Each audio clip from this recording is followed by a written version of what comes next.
Bismillahirrahmanirrahim. Assalamualaikum warahmatullahi wabarakatuh. Alhamdulillah.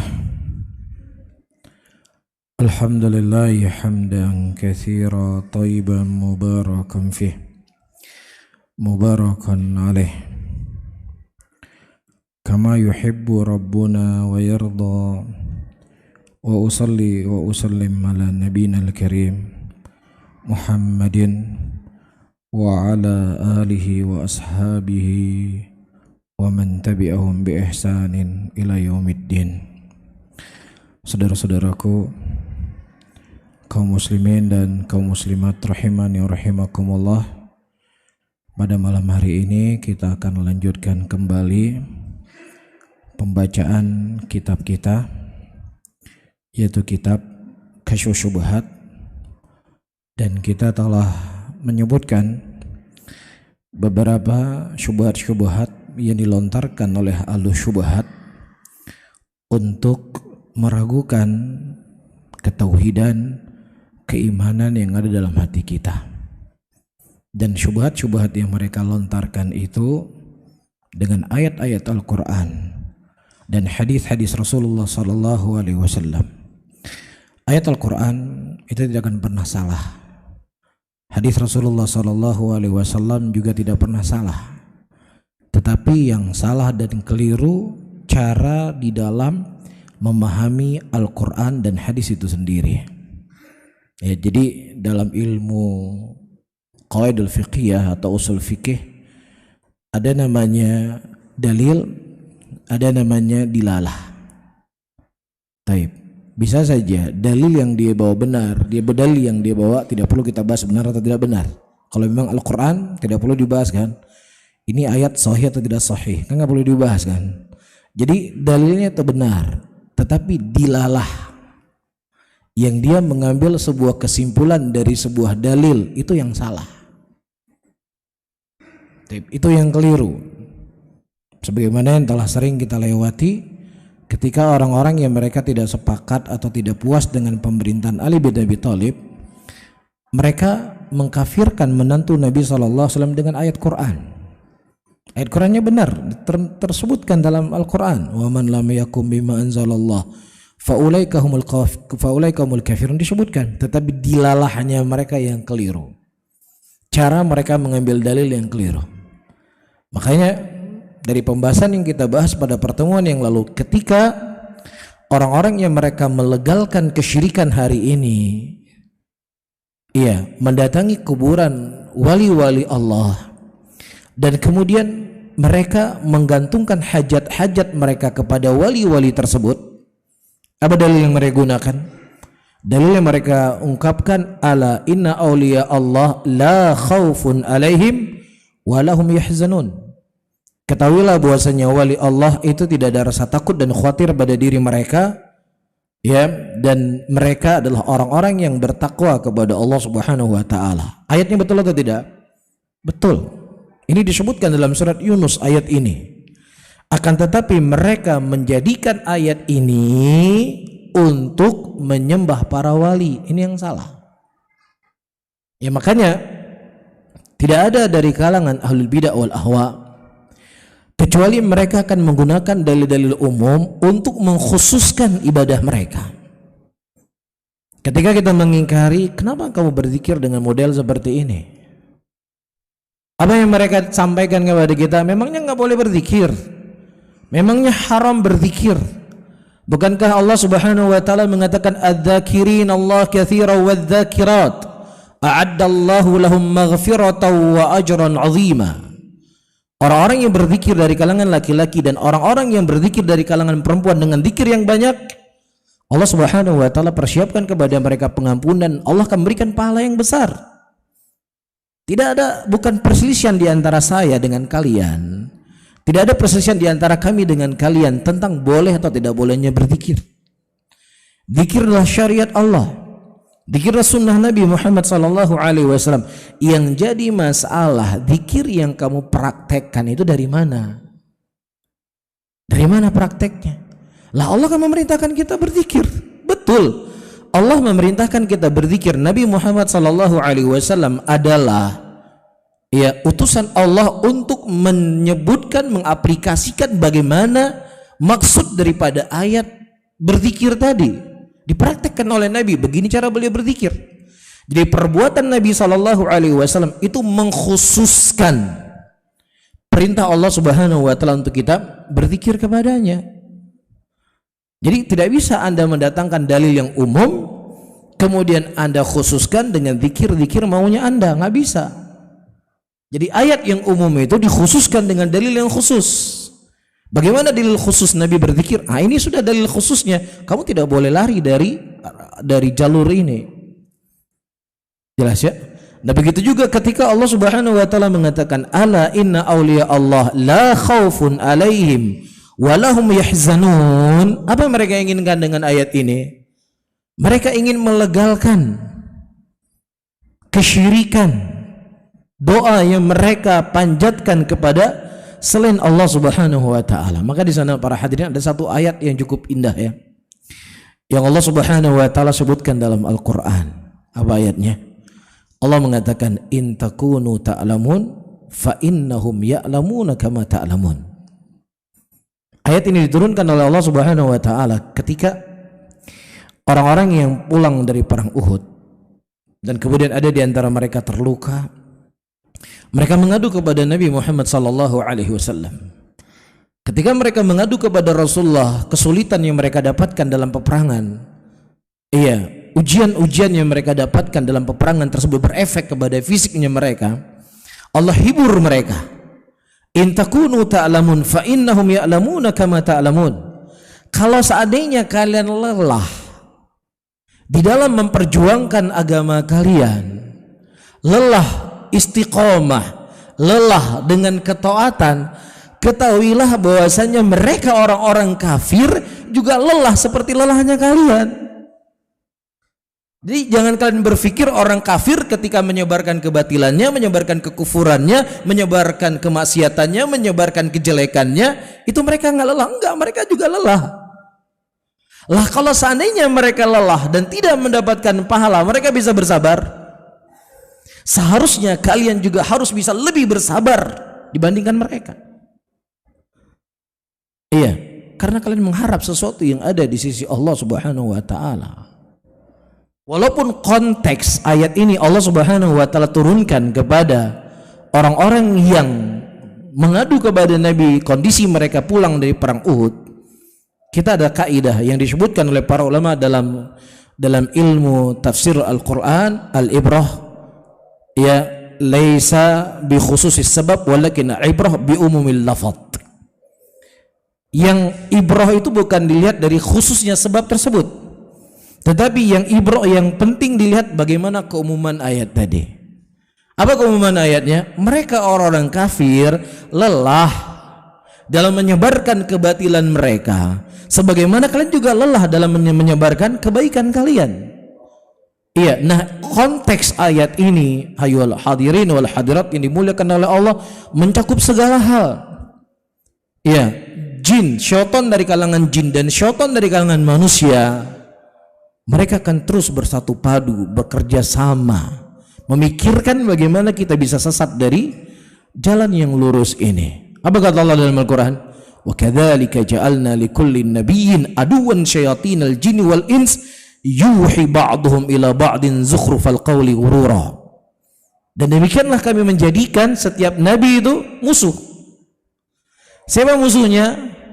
Syaitan dari kalangan jin dan syaitan dari kalangan manusia yang mereka bersatu padu, yang mereka saling bekerja sama untuk menghias-hiasi sesuatu sehingga manusia tertipu. Nah kalau mereka orang-orang yang melegalkan kesyirikan hari ini, dia berkata Matius. Ada yang dengar nggak kira-kira dari kalangan muslimin? Nggak ada yang dengar. Kalau seandainya mereka berkata dalam kitab Taurat demikian, nggak ada yang dengar dari kalangan muslimin. Tetapi masalahnya yang mereka datangi ayat Al-Quranul Karim. Ala inna awliya Allah la khaufun alaihim walahum yahzanun. Ini kedudukannya wali Allah. Ini kedudukan orang-orang yang dicintai oleh Allah. Sehingga apa salahnya saya mendatangi kuburan mereka? Apa salahnya saya meminta dengan mereka? Apa salahnya agar mereka bisa menyampaikan hajat-hajat kami kepada Allah Rabbul Alamin? Di mana salahnya kami? Kalian mengatakan kembali kepada Al-Quran, di bawah Al-Quran nggak diterima. Katanya kembali kepada hadis, kamu membawa hadis nggak terima. Ya memang dasar Wahabi ini, mau menang sendiri, kan begitu jadinya.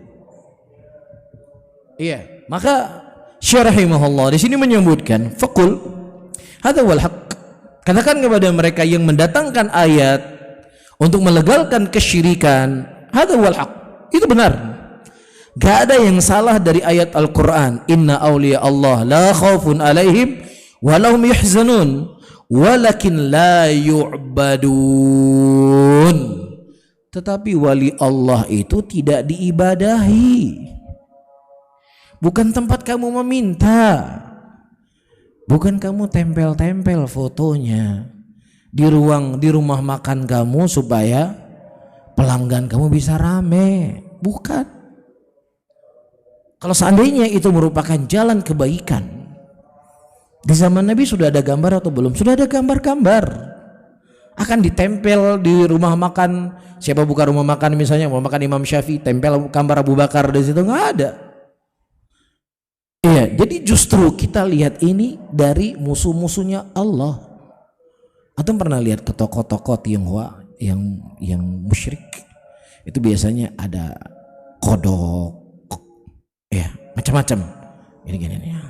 Pernah lihat? Kalau ditanya ini apa? Ini memanggil. Ini memanggil. Kalau ini kan masih agak logis, ini ada panggilannya seperti lah foto. Iya. Nah, ketika kita menyampaikan hal yang seperti ini, apa kesimpulannya? Apa kesimpulannya? Wahabi itu benar-benar ajalan dari Yahudi. Karena Yahudi itu membenci para ulama. Yahudi membenci wali-wali Allah. Yahudi orang-orang yang memerangi para ulama. Kan itu kesimpulannya. Seperti yang saya sampaikan pada pertemuan yang lalu, kita direpotkan dengan manusia-manusia yang mereka mendengar ucapan kita dan kemudian dia tafsirkan ucapan kita sesuai dengan logikanya, kemudian tafsirnya itu dinisbatkan kepada kita. Itu jadi masalah. Ya, penafsiran dari mana ketika kita mengatakan bahwasanya wali Allah Subhanahu wa taala itu bukan dengan ditempel-tempel foto-fotonya di rumah-rumah kamu yang kemudian tafsirnya mereka, oh berarti kamu benci dengan ulama, berarti kamu nggak sayang dengan ulama, berarti kamu ini adalah orang yang memerangi ulama. Kan begitu kan? Itu kan tafsirnya dia kan, bukan tafsir kita kan. Nah, tafsirnya dia yang keluar dari pikirannya itu disandarkan kepada kita, mereka orang yang benci dengan ulama. Ini dia. Dan ini dari masa ke masa, bukan hanya di zaman kita sekarang. Itu terjadi di zamannya Rasulullah SAW ketika sebagian para sahabat berhijrah ke Habasyah. Diizinkan oleh Nabi SAW ketika tekanan-tekanan semakin kuat di kota Mekah pada waktu itu. Dan datang orang-orang dari kalangan musyrikin menjumpai Raja Najasyi dan berkata, wahai Najasyi, hati-hati kamu dengan mereka. Mereka inilah orang-orang yang membenci Nabi Isa. Mereka nggak suka dengan Nabi Isa. Loh, dari mana ini kesimpulannya? Kesimpulannya karena Rasulullah SAW mengajarkan kepada para sahabatnya, Nabi Isa itu manusia. Nabi Isa itu bukan Tuhan. Kana yakulani ta'am. Nabi Isa dan ibunya adalah manusia yang dia makan makanan. Kalau dia Tuhan, dia nggak makan makanan, nggak butuh kepada makanan. Itu kan yang diajarkan oleh Nabi SAW. Kesimpulannya apa? Kesimpulannya Nabi menjela Nabi Isa. Dari mana ini semuanya? Dari kepalanya mereka disandarkan kepada kita. Dan itu dari zaman ke zaman selalu demikian. Rasulullah nggak pernah mencela Nabi Isa. Rasulullah sangat memuliakan Nabi Isa. Iya, memuliakan para nabi, memuliakan para rasul. Itu jalannya Nabi kita Muhammad sallallahu alaihi wasallam. Bisa difahami ya? Kemudian kata beliau, walakin la yu'badun. Ya, mereka betul walinya Allah, orang yang dicintai oleh Allah, manusia yang dekat dengan Allah. Tetapi mereka itu tidak diibadahi. Wa nahnu la nunkiru. Kami tidak mengingkari Anda mencintai ulama, kami nggak mengingkarinya. Bahkan kami menghasung, cintailah para ulama. Illa ibadatuhum ma'allah. Yang kami ingkari adalah ketika kalian beribadah kepada Allah juga beribadah kepada wali-wali tadi. Loh, siapa yang beribadah kepada mereka? Kami nggak sujud kok sama mereka, kami nggak ruku kok sama mereka. Sudah kita bahas dulu sebelum jawabannya. Itu sudah kita bahas. Syubhatnya itu sudah berlalu. Baik. Wa isyrakuhum ma'ahu. Jadi yang kami ingkari adalah ketika kalian menyekutukan Allah dengan wali-wali tersebut. Wa illa, tetapi kewajiban bagi engkau hubbuhum, cintai ulama. Bagaimana mencintai para ulama? Koleksi buku-buku mereka, baca biografi mereka, semangat belajar sebagaimana mereka semangat belajar. Ya, foto ulamanya lengkap, tapi kitabnya nggak ada. Ada Sahih Bukhari di rumah? Nggak ada. Sahih Muslim nggak ada juga. Fotonya banyak saya simpan. Buat apa foto? Pada Rasulullah Sallallahu Alaihi Wasallam ketika menyebutkan tentang ulama, itu ulama kan warathatul anbiya. Ketika mereka pewaris para nabi, apa yang mereka wariskan? Ilmu. Nah, ilmu mereka di mana? Di kitab-kitabnya mereka. Jadi bentuk cintanya kita kepada para ulama minimal ada buku-buku mereka yang kita koleksi di rumah kita. Minimal. Mudah-mudahan nanti dengan cinta kita sudah koleksi bukunya, ada yang kita baca 1, 2, 3, 4 dari hadis-hadis atau dari buku-buku yang mereka karang. Bisa difahami di sini. Dan ini berefek, saya sering menyampaikan, ini berefek kepada cucu-cucu kita nanti. Keturunan kalau dunia yang belum kiamat, keturunan kelima, keenam di bawah. Ya, dia ingin melihat ini kakek saya, buyut saya Abu Umar, ini apa agamanya dia? Kan gitu? Apa agama buyut saya? Akan jadi buyut nanti Abu Umar. Apa agama buyut saya? Wah, ini ada koleksi dari buyut kita ini. Apa yang dibaca? Wah, kitab Fathul Majid, kitab Tauhid, Sahih Bukhari, Sahih Muslim, Sunan Abu Daud. Kan begitu? Syarah Sahih Bukhari. Wah, pasti kakek buyut saya bukan Syiah. Nggak mungkin orang Syiah koleksi buku seperti ini.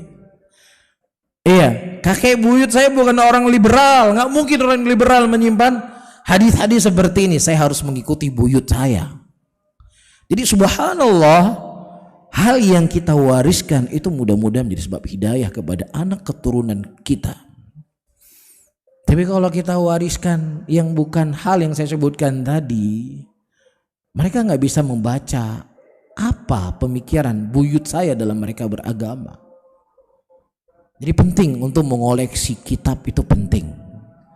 Mengoleksi buku-buku para ulama itu penting. Dan itu adalah bagian cintanya kita kepada mereka yang telah berjuang dengan harta dan darah mereka untuk mengumpulkan hadis-hadis Nabi Sallallahu Alaihi Wasallam.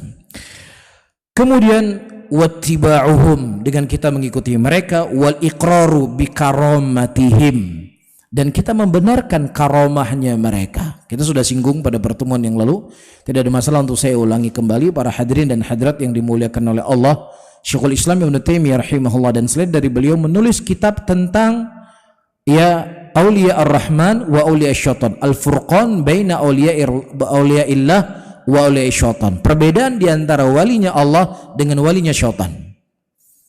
Iya, nah kita ingin mengetahui dulu apa definisi karomah. Karomah itu adalah sesuatu kelebihan yang diberikan oleh Allah Subhanahu wa taala yang itu di luar dari kebiasaannya manusia, yang diikat dengan ketaatan kepada Allah Subhanahu wa taala. Itu karomah. Ada yang itu sesuatu di luar dari kebiasaannya manusia, akan tetapi diikat dengan kekufuran, dengan kemaksiatan. Ya, itu bukan karomah namanya, tapi sihir. Ya, mereka bisa terbang, bisa operasi jantung, yang mana jantungnya nggak dibelah, jantungnya bisa sehat-sehat. Dia pincang, nggak dioperasi apapun, pincang ini sudah patah, kaki udah patah-patah, udah bisa berjalan kembali. Ini kan sesuatu di luar dari kebiasaannya manusia. Nah, di luar kebiasaan manusia ada yang disebut dengan karomah, ada yang disebut dengan apa? Sihir dan yang semisalnya. Nah, karomah itu bisa datang tiba-tiba, tidak ada bin salabinnya, bisa datang tiba-tiba. Ya, seseorang ketika dalam keadaan kesempitan, tiba-tiba Allah mendatangkan kepadanya kemenangan. Bisa saja ketika dia datang kesempitan mati dia, bisa saja mati. Dan mati itu karomah juga, karena diantara karomah yang paling besar yang Allah berikan kepada seorang hamba ketika dia bisa mati dalam keadaan istiqomah. Ya, innal ladzina qalu rabbuna Allah tsumma istaqamu tatanazzalu alaihimul malaikatu alla takhafu wa la tahzanu. Baik. Nah, ada hal-hal yang dipelajari. Kamu kalau memang ingin bisa ini dan bisa itu, ya, maka kamu tidak boleh makan ayam, bukan ayam, tidak boleh makan pisang ayam. Itu pantangannya. Semua senjata nggak tembus. Ya, kecuali keris yang dimiliki oleh fulan. Nah, ini tetap nggak bisa dikalahkan. Jadi sihirnya lebih kuat. Ada, saya punya teman, dia sudah ngaji alhamdulillah. Ya, ketika dulu di Aceh sedang rusuh-rusuh, banyak ya rusuh lah di Aceh ya, di tahun-tahun 90-an. Ya, nah dia cari jimat-jimat supaya dia bisa kebal. Sampai dia ke Kalimantan, keliling Indonesia, dia cari ilmu kebal. Pantangannya cuma satu saja, tidak boleh makan pisang ayam. Itu saja pantangannya. Iya, dan dulu kecil-kecil anak-anak tahun 90-an. Ya, ini untuk takribul faham saja supaya kita lebih faham. Dulu ada film Benyamin S. Dia itu kebal. Syaratnya nggak boleh cabut bulu ketiak. Kalau cabut bulu ketiak, Samson hilang kekebalannya. Itu secara hakikat sihir. Memang dipelajari dia bisa kebal. Iya, makanya disebutkan dalam kitab As-Safadiyah ketika Syekhul Islam Ibnu Taimiyah rahimahullahu taala melawan orang-orang yang berpakaian dengan pakaian agama tetapi mereka penyihir, dukun, berpakaian dengan pakaian agama. Ibnu Taimiyah pada waktu itu ditantang untuk masuk ke dalam api. Kalau memang kamu benar wahai Ibnu Taimiyah dari ajaran kau, kita sama-sama masuk dalam api. Siapa yang terbakar berarti dia salah. Apa kata Syekhul Islam? Saya siap. Saya siap untuk masuk ke dalam api. Saya siap. Tapi syaratnya sebelum kita masuk dalam api, kita mandi dulu sama-sama. Kamu mandi, saya mandi. Mundur dia, nggak berani. Karena ilmu sihir itu memang ada pantangan-pantangan yang mereka tidak boleh melakukan pantangan tersebut. Kalau dia melakukan, hilang apa yang sedang dia cari. Ada yang punya pengalaman di sini? Hah? Ini biasanya orang-orang Banten nih, orang-orang Serang. Banyak pengalaman ya. Walaupun nggak pengalaman sendiri, mendengar dari orang. Iya, nah dia punya khariqul adah istilahnya, sesuatu yang itu di luar kebiasaannya manusia. Tapi caranya apa? Mempelajari ilmu sihir tersebut dengan kekufuran. Ada satu kaset waktu itu, seorang penyihir di negeri Yaman, dia bertaubat dan dia mendatangi Syekh Muhammad Al-Imam hafizahullah ta'ala, dan direkam pada waktu itu. Syekh bertanya kepada dia, bagaimana proses perjalanan engkau sehingga engkau menjadi tukang sihir? Profesinya dia itu imam dan khatib masjid. Profesinya imam dan khatib masjid. Korban yang paling banyak yang mendatangi dia kaum perempuan. Kenapa dia berprofesi sebagai imam dan khatib masjid? Supaya lebih mudah untuk menipu manusia. Tapi kalau dia pakai tato, rambutnya panjang, bawa gitar, siapa yang orang mau pergi ke tempat dia? Tapi berpakaian dengan pakaian agama. Ya, dia ruku dan sujud dalam keadaan tidak pernah berwudu, dan rujuk dan suku dan ruku dan sujudnya tidak kepada Allah Subhanahu wa taala. Saya dengar sendiri kasetnya. Ditanya oleh Syekh Muhammad Al-Imam di majelisnya beliau, sampai kepada puncak Syekh bertanya, "Bagaimana cara kamu menjadi tukang sihir?" Dia menceritakan sambil menangis. Puncak saya, final saya, wisudanya saya menjadi tukang sihir. Saya harus menulis Al-Quranul Karim dengan darah haidnya wanita. Ya, untuk menghina Al-Quranul Karim, untuk menghina kalamnya Allah. diberikan kepadanya, dia bisa ini, dia bisa itu dan lain sebagainya. Ini namanya khariqul adah, tapi dibangun dengan kekufuran dan kesesatan. Ada khariqul adah yang sifatnya apa? Karomahnya para wali. Ya seperti Ashabul Kahfi yang tidur 300 tahun lebih, yang mana kebiasaan manusia tidur 300 tahun nggak kena matahari itu bisa ngabokin dia bisa hidup. Tapi mereka segar, sehat dan seterusnya. Ini karomah yang Allah berikan kepada mereka. Maka di sana banyak para ulama menulis kitab karomahnya para wali. Diceritakan ada seseorang anak, dia punya ibu yang cacat. Kemudian ibunya ini sakit lumpuh pada waktu itu. Dia berkata, "Ya anakku, pergilah engkau kepada Ahmad. Mintalah kepada Ahmad berdoa untukku kepada Allah Subhanahu wa taala agar Allah bisa menyembuhkan penyakitku." Akhirnya anaknya pergi menjumpai Imam Ahmad. Dan kemudian digedor rumah Imam Ahmad. Dia bercerita, "Ada apa?" Kata Imam Ahmad. "Wahai Imam, ibu saya sakit. Dia minta engkau mendoakan dia." Taib.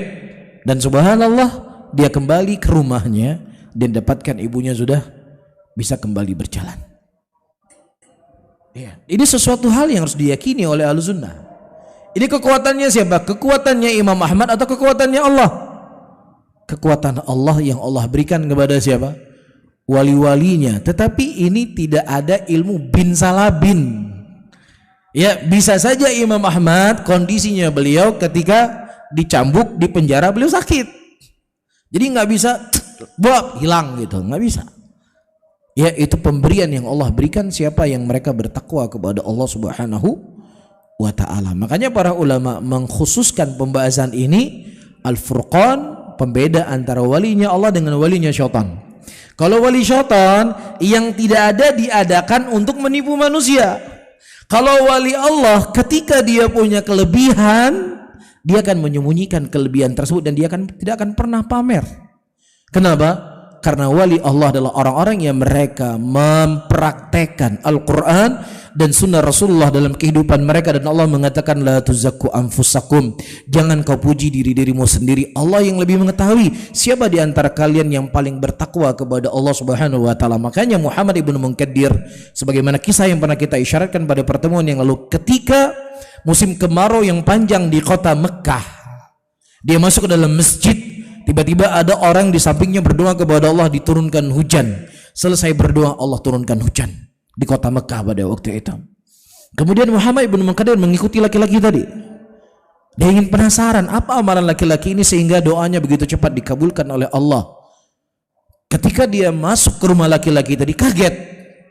Laki-laki ini kaget.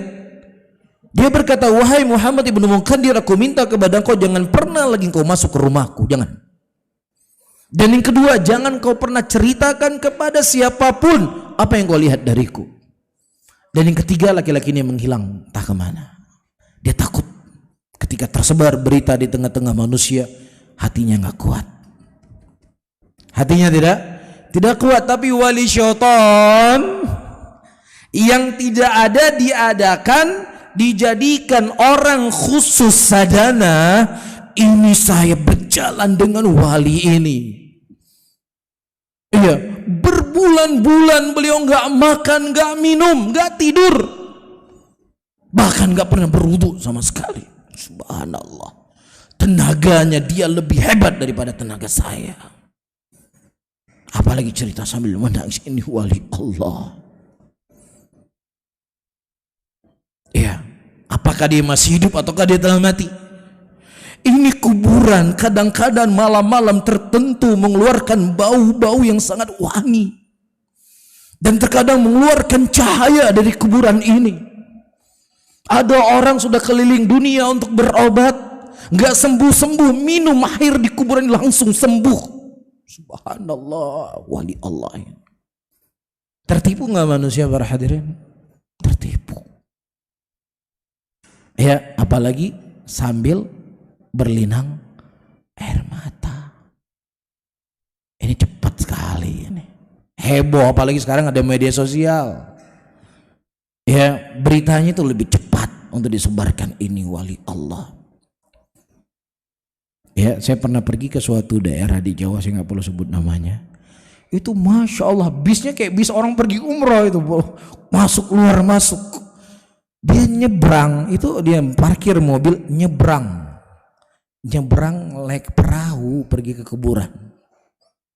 Berbondong-bondong manusia ke situ. Ya, jadi kalau memang ingin cari uang paling mudah lewat kuburan, sudah. Paling mudah. Nggak percaya? Mau coba? Hah? Antum buat kuburan, apalagi antum public speaking yang keren, antum manage media sosialnya antum. Ya, antum kalau jualan toko itu prosesnya panjang gitu. Modalnya banyak. Kalau ini cuma modalnya kuburan saja. Antum nangis, cerita, itu mungkin nggak sampai seminggu bludak itu kuburannya antum. Mau coba? Ya, makanya Rasulullah Sallallahu Alaihi Wasallam ya banyak mengingkari dan mengingatkan kita tentang fitnatul kubur. Kenapa? Ya kondisinya seperti yang kita sebutkan tadi. Mafhum ya? Taib. Kemudian para hadirin dan hadirat yang dimuliakan oleh Allah, wala yajhadu karamatal auliya. Kita enggak mengingkari karomahnya wali. Wali itu diberikan karomah oleh Allah. Yang mengingkari karomahnya wali adalah ahlul bidah, orang yang sesat dari kalangan Mu'tazilah. Adapun ahlus sunnah tidak mengingkarinya. Tetapi yang kami ingkari ketika kalian menetapkan karomahnya para wali, kemudian kalian menyembah kepada wali tersebut. Itu yang kami ingkari. Wa dinullahi wasatun baina tarafain wa huda baina dalalatain wa haqqun baina batilain. Bahwasanya agama Allah Subhanahu wa taala itu di tengah, di antara dua kelompok yang berlebih-lebihan dan kelompok yang sifatnya bermudah-mudahan. Dan juga di antara dua kesesatan. Dia petunjuk di antara dua kesesatan, dia kebenaran di antara dua kebatilan. Semuanya demikian. Ya, apakah pembahasan tentang wali Allah? Kalau orang Mu'tazilah mereka nggak percaya adanya wali Allah, mereka nggak percaya. Masa orang bisa begini, nggak mungkin itu. Ya, adapun orang-orang Sufiyah, Batiniyah, Al-Qaramiyah, ya mereka menjadikan wali Allah itu kedudukannya seperti kedudukan siapa? Allah Rabbul Alamin. Maka kita berada di tengah-tengah di antara dua kelompok tersebut. Bisa difahami semuanya? Baik. Kemudian kita baca. قال المصنف رحمه الله تعالى فإذا عرفت أن هذا الذي يسميه المشركون في زماننا الاعتقاد هو الشرك الذي أنزل في القرآن وقاتل رسول الله صلى الله عليه وسلم الناس عليه فاعلم أن شرك الأولين أخاف من شرك أهل وقتنا bi amrain. Kata beliau, fa idza arafta, dan apabila engkau telah mengetahui, anna hadzal ladzi, bahwasannya pembahasan kesyirikan yang orang-orang musyrikin di zaman kita menamakan al-i'tiqad. Ya, i'tiqad mereka kepada wali-walinya mereka. I'tiqadnya mereka kepada orang-orang saleh. Iya, mereka adalah orang yang dekat dengan Allah. Mereka adalah orang yang telah berjuang untuk membela agama Allah. Maka tentunya mereka adalah orang-orang yang paling mudah diijabahi doa oleh Allah, sehingga melalui jalur mereka lah kami berdoa. Faham? Ini i'tiqad yang mereka yakini, kesyirikan itu sendiri. Betul enggak? Apa kata Allah dalam Al-Quran? Ini ayat sudah sering kita sampaikan dalam pembahasan kitab kita ini. Walladzina ittakhadhu min duni awliya ma na'buduhum illa liyuqarribuna ila Allahi zulfa. Dan orang-orang yang mereka menyembah kepada selain Allah dari Lata, Uzza dan Manat, dari para nabi, dari para rasul atau siapapun yang mereka sembah kepada selain Allah, mereka mengatakan mana abuduhu, kami tidak menyembah kepada sesembahan ini. Enggak ada kami menjawab mereka. Akan tetapi kami mendatangi mereka, ya meminta melalui kuburan mereka, illa liqarribuna ilallahi zulfa, untuk mendekatkan diri kami kepada Allah sedekat-dekatnya. Tujuannya baik atau enggak? Baik tujuannya untuk supaya lebih dekat dengan Allah. Tetapi dengan cara apa? Dengan cara yang salah. Apakah dibenarkan oleh Allah apa yang mereka lakukan? Kami ingin Allah, yang kami tuju adalah Allah, yang kami harap adalah Allah, yang kami mohon adalah Allah. Apakah dibenarkan oleh Allah? Tidak. Bahkan Allah mengatakan innallaha la yahdi man huwa kadzibun kaffar. Allah tidak memberikan hidayah kepada para pendusta, kepada orang kafir. Siapa yang dikafirkan oleh Allah? Siapa yang didustai oleh Allah Subhanahu wa taala? Orang-orang yang mereka menjadikan wali-wali tersebut untuk mendekatkan diri mereka kepada Allah. Allah mengatakan bohong. Allah enggak butuh kepada itu semuanya. Karena Allah mengatakan wa idza sa'alaka ibadi anni fa inni qarib ujibu da'watad da'i idza da'an. Apabila hambaku bertanya kepada dirimu wahai Muhammad tentang diriku, katakanlah sesungguhnya aku dekat. Aku akan mengabulkan orang-orang yang berdoa kepadaku. Allah tidak mengatakan berdoalah melalui wali fulan, mendatangilah kuburan fulan, mintalah kepada mereka agar mereka mensampaikan doanya kepadaku. Seakan-akan Allah butuh kepada makhluk-makhluknya untuk membantu Allah dalam mendengarkan doa hamba-hambanya.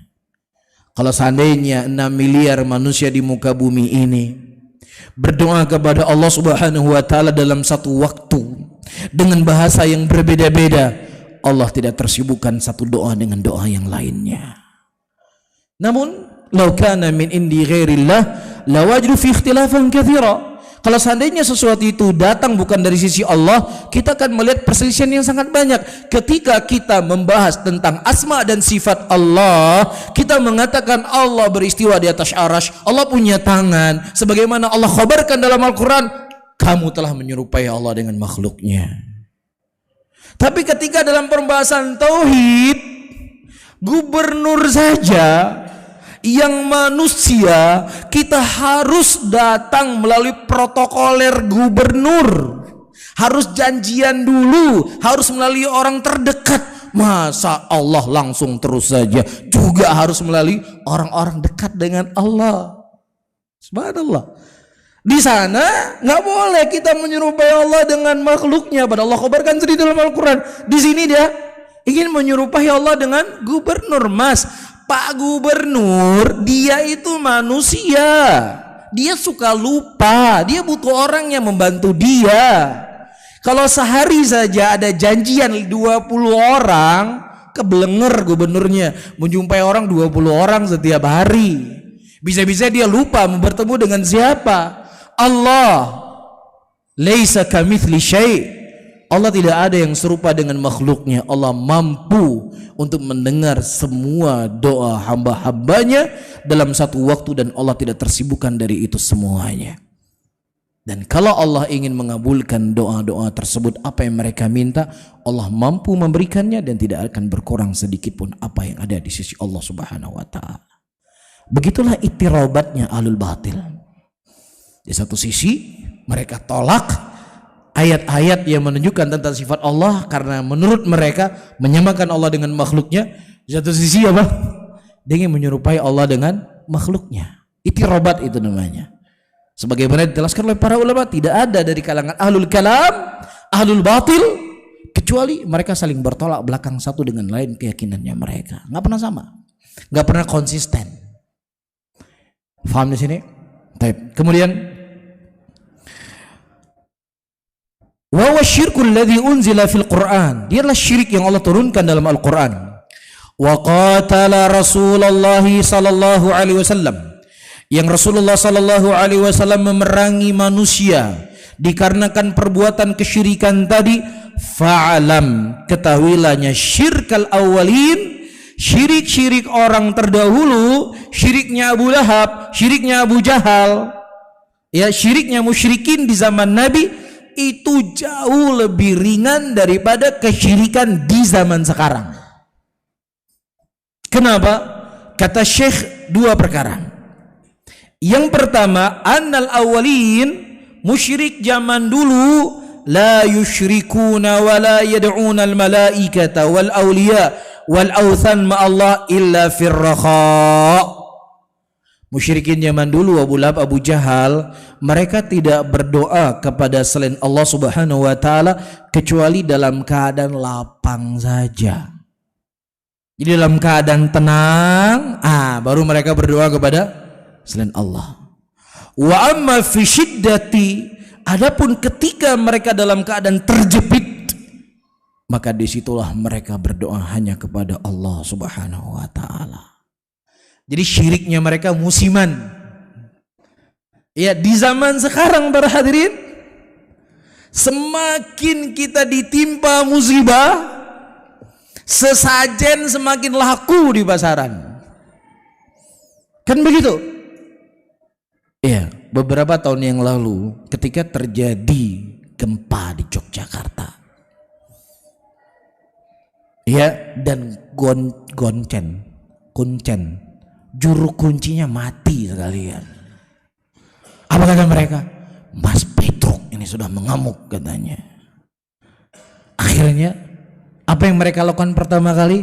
Mereka menyembelih hewan-hewan dan kemudian hewan itu mereka tanam di jalan-jalan pada waktu itu supaya Mas Petruk tidak kembali mengamuk. Subhanallah. Semakin terjepit, semakin apa? Semakin kencang syiriknya. Istri ketika dia punya masalah sama suami, ya, atau kasih suami punya masalah dengan istri, kemana yang pertama yang dipikirkan? Mana orang pintar di kampung ini? Mau saya pelet istri saya ini. Kan dukun dulu yang diingat. Saya ingat sekali ketika terjadi gempa di Aceh beberapa tahun yang lalu, bukan tsunami, beberapa tahun yang lalu dekat. Ketika terjadi gempa, saya nggak tahu ritualnya baru muncul ketika gempa itu. Ada lonceng-lonceng. Kata mereka ini untuk mengusir ruh-ruh jahat. Untuk mengusir apa? Ruh jahat. Semakin terjepit, semakin kencang dan semakin berwarna-warni syirikannya. Dan itu nggak ada dalam keyakinan Abu Lahab, nggak ada dalam keyakinan Abu Jahal.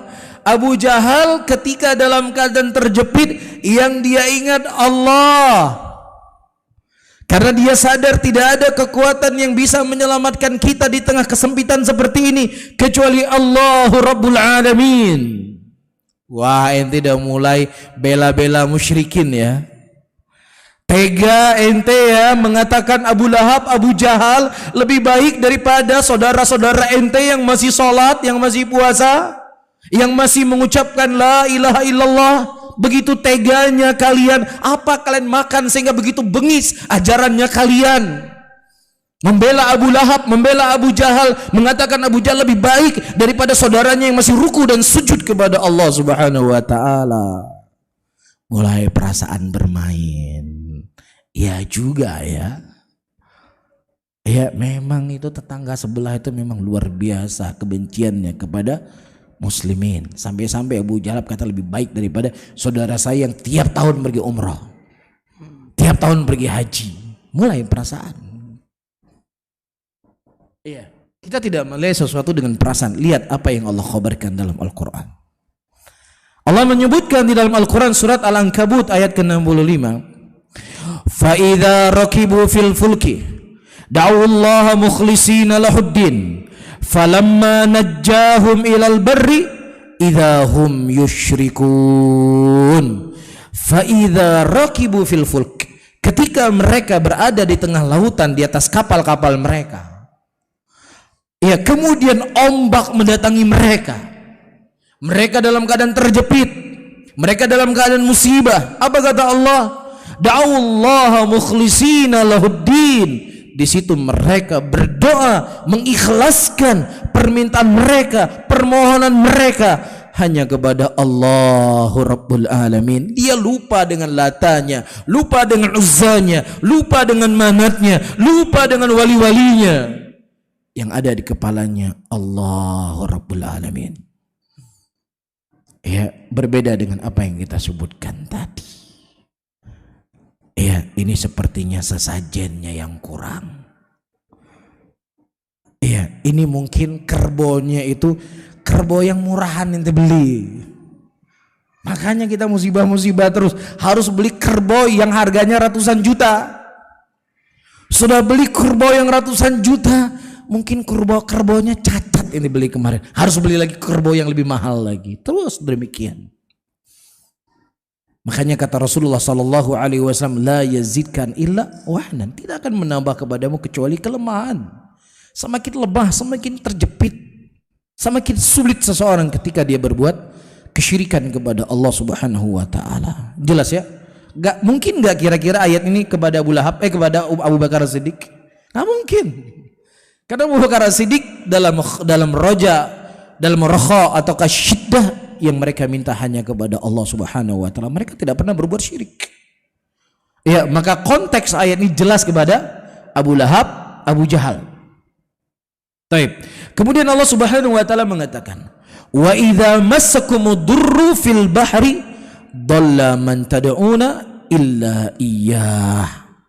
Ketika mendatangi mereka kemudaratan di tengah lautan, dhalla, hilang semuanya. Apa yang mereka minta kecuali hanya siapa? Allah Subhanahu wa taala. Dan juga Allah mengatakan, "Qul ara'aitakum in atakum adzabullah aw atatkumus sa'atu aghairallahi tad'un?" Katakanlah, bagaimana menurut kalian kalau seandainya datang kepada kalian azab dari Allah atau datang kepada kalian hari kiamat, aghairallahi tad'un? Apakah kepada selain Allah akan kalian minta? Enggak. Mereka tidak akan minta kepada selain Allah. Yang mereka minta hanya kepada Allah Rabbul Alamin. Jadi orang musyrikin mereka kenal Allah atau enggak? Kenal sama Allah. Bahkan mereka mensucikan ibadah hanya kepada Allah. Ini bukan membela musyrikin, tetapi kita membuka fakta. Ente jangan kalah sama Abu Lahab. Abu Lahab yang berdoa sama Allah di tengah-tengah kesempitannya dikafirkan sama Allah. Lah gimana ente dalam rokok berbuat kesyirikan, dalam syidah lebih kencang lagi syiriknya. Tapi kami sholat, mereka nggak sholat. Ini syubhat akan kita bahas nanti. Ya, kami mengucapkan la ilaha illallah, mereka nggak mengucapkan la ilaha illallah, nanti akan kita bahas. Mereka puasa, kami puasa, mereka nggak puasa, akan kita bahas. Mereka mendustai Nabi Muhammad, kami nggak mendustai Nabi Muhammad, akan kita bahas. Bahwasanya kalimat la ilaha illallah nggak cukup dengan sekedar ucapan, ada konsekuensi yang harus diterapkan dalam kehidupan seseorang. Jelas ya? Tapi saya baca sedikit lagi, kemudian kita azan. Kemudian ayyuhal ikhwah rahimani wa rahimakumullah. Faman fahima hadhil mas'alah allati waddaha Allah fi kitabih wa hiya anal musyrikin alladhina qatalahum Rasulullah sallallahu alaihi wasallam yad'una Allah wa yad'una ghairahu fir raha wa ma fi shiddati fala yad'una illa Allah wahdah la syarika lahu wa yansawna sadatihim tabayyana lahu al-farqu baina syirki ahli zamanina wa syirki al-awwalin walakin aynama yafhamu qalbuhu hadhil mas'alata fahman rasikhan wallahul musta'an. Faman fahima hadhil mas'alah, barang siapa yang seseorang faham dengan masalah ini yang telah Allah terangkan dan jelaskan dalam Al-Quran, bahwasanya musyrikin yang mereka diperangi oleh Nabi sallallahu alaihi wasallam, yang harta-harta mereka menjadi harta rampasan muslimin, ternyata mereka orang-orang yang berdoa kepada Allah, meminta kepada Allah, mensucikan ibadahnya ketika dalam keadaan terjepit, tetapi dalam keadaan lapang baru mereka berbuat kesyirikan. Jenis manusia yang seperti ini yang diperangi oleh Nabi Muhammad sallallahu alaihi wasallam. Adapun dalam keadaan terjepit, mereka tidak pernah berdoa kecuali hanya kepada Allah. Mereka tidak akan pernah menyekutukan Allah, bahkan mereka lupa dengan sesembahan yang disembah selain Allah Subhanahu wa taala. Maka jelaslah perbedaan di antara syirik di zaman kita dan syirik orang-orang terdahulu. Akan tetapi siapa yang akan memahami hal yang seperti ini? Ya, kecuali orang-orang yang diberikan taufik dan hidayah oleh Allah Subhanahu wa taala. Adapun poin yang kedua, insyaallah kita lanjutkan. Salat dulu ya. Kita lanjutkan setelah salat Isya. Yang kedua, penasaran nggak antum yang kedua? Penasaran nggak yang kedua? Jangan hanya skor bola aja yang penasaran. Sampai ditunggu sampai jam 3 malam, jam 1 malam ingin penasaran. Messi malam ini berapa gol masukin. Tapi dalam ilmu nggak ada penasaran. Ya, sabar, lapar, sabar sesaat. Apa tadi ayat kita baca? In takunu ta'lamun fa innahum ya'lamuna kama ta'lamun. Kalau antum lapar ketika belajar nuntut ilmu, mereka orang-orang kafir untuk menyebarkan kekafiran mereka juga lapar mereka. Itu di pelosok-pelosok Indonesia ada pendeta-pendeta misionaris yang datang dari Eropa, yang hidupnya di Eropa itu mewah, segalanya mereka dapat, siap tinggal dengan ular kobra di sana, dengan gajah di tengah hutan untuk apa? Untuk bisa menyesatkan kita. Capek mereka, lelah. Ya, jadi jangan sampai kita kalah semangat dibandingkan mereka. Baik. Nah. Subhanallah wa bihamdika asyhadu an la ilaha illa anta astaghfiruka wa atubu ilaik. Wassalamualaikum warahmatullahi wabarakatuh.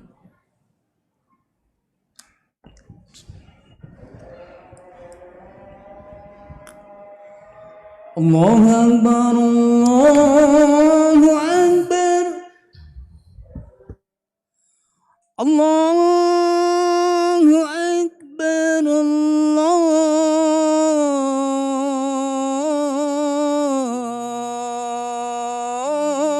Allahu akbar.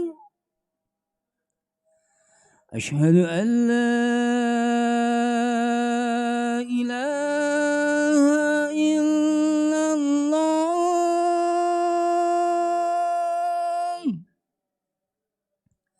Asyhadu an la ilaha illallah.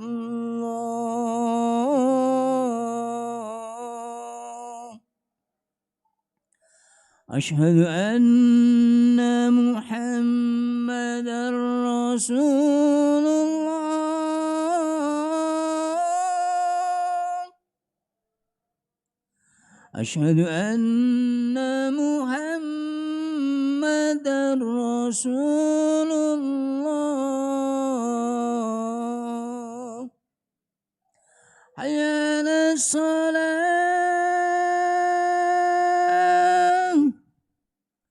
Hayya 'alas salah.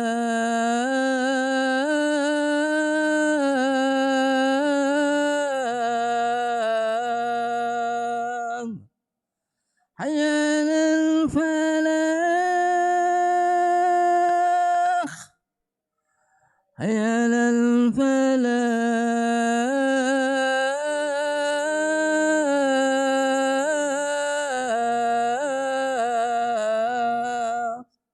Allahu akbar, Allahu akbar. La ilaha illallah.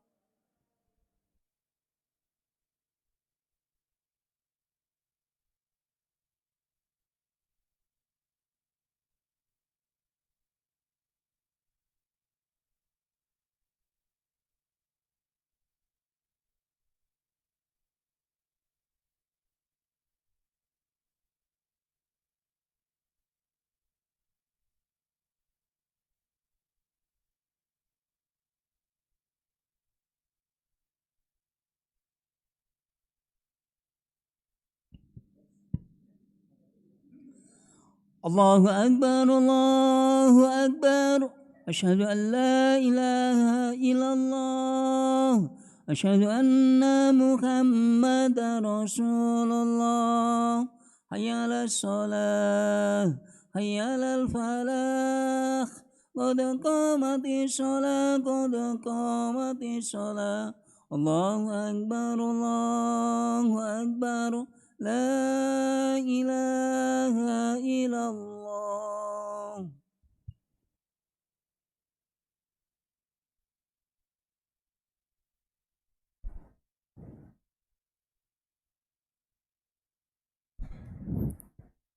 استووا استقيموا واعتدلوا تراصوا سدوا الخلل. سووا صفوفكم فإن تسوية الصف من إقامة الصلاة.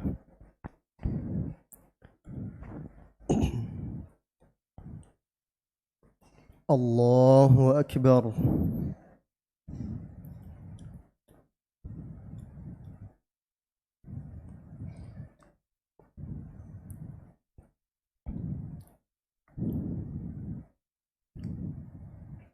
بسم الله الرحمن الرحيم.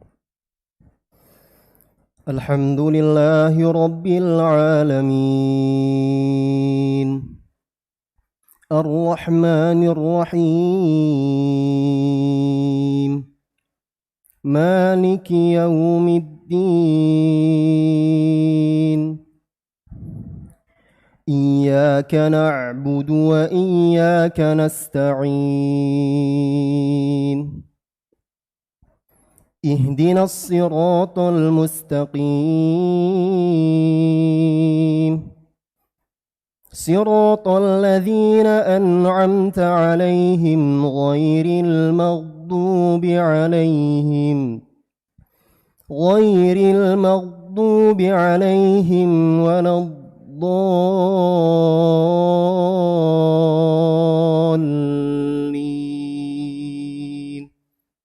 آمين.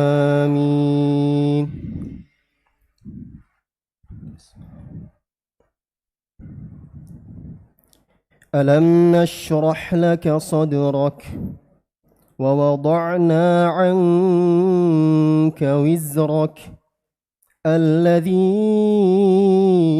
أنقض ظهرك ورفعنا لك ذكرك فإن مع العسر يسرا إن مع العسر يسرا فإذا فرغت فانصب وإلى ربك فارغب. الله أكبر.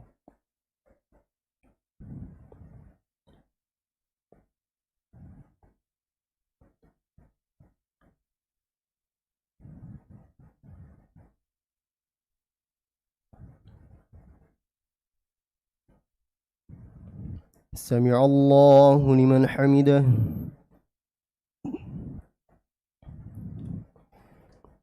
الله أكبر.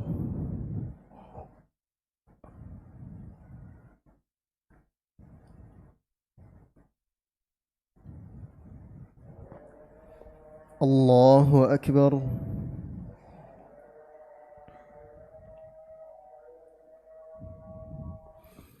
الله أكبر.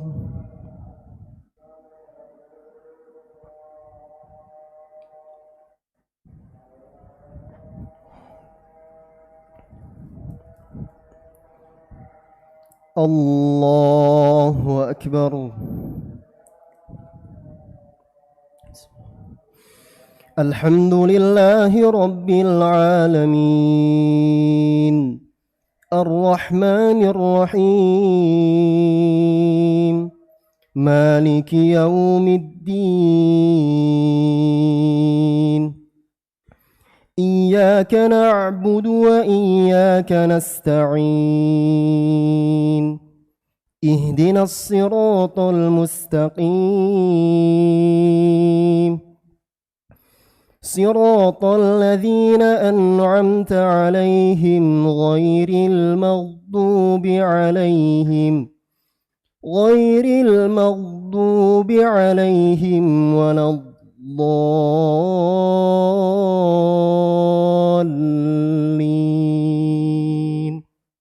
آمين.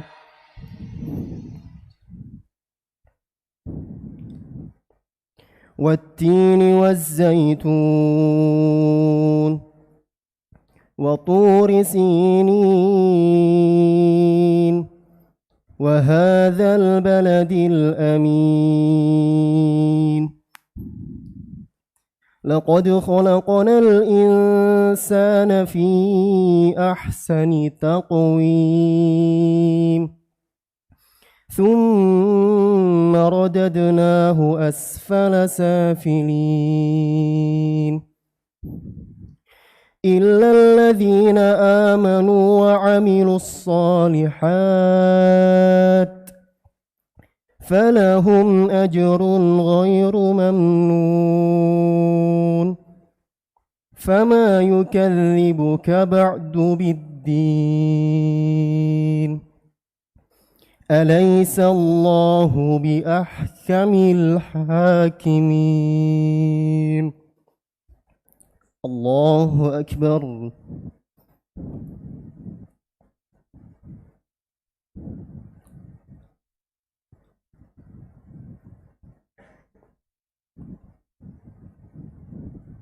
سمع الله لمن حمده.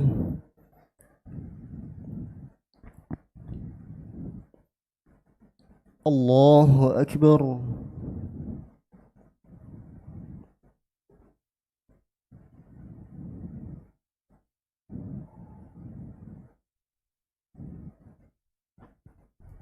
الله أكبر.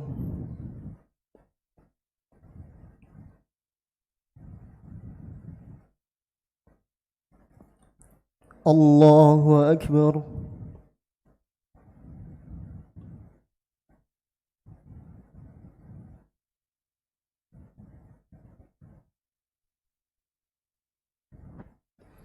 الله أكبر.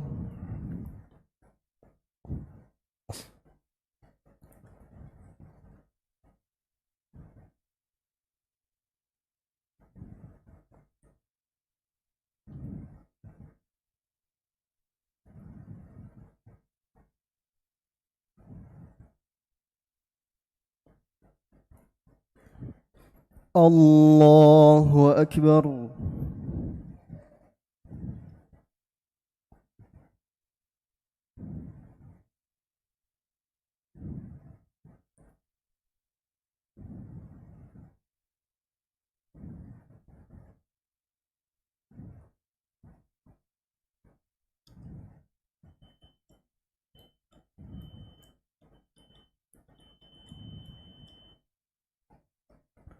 الله أكبر.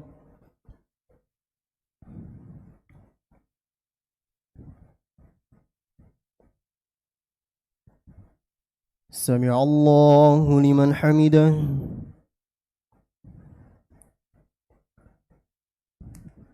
الله أكبر.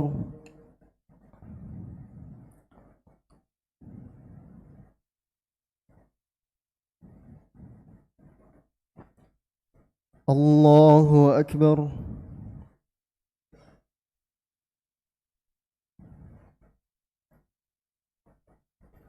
الله أكبر.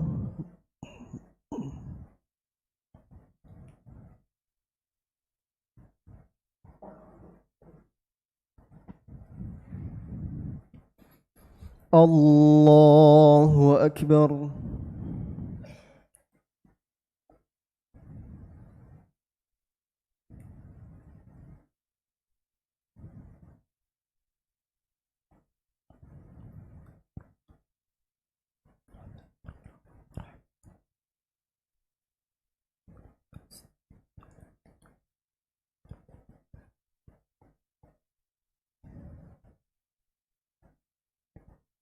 الله أكبر.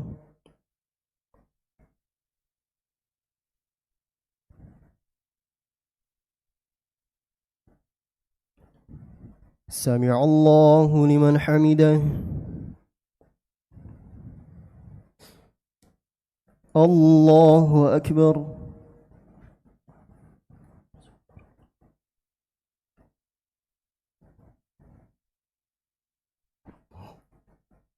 الله أكبر.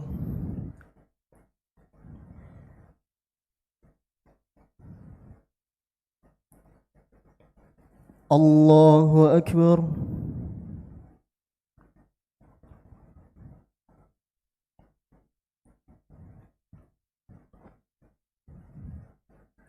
الله أكبر.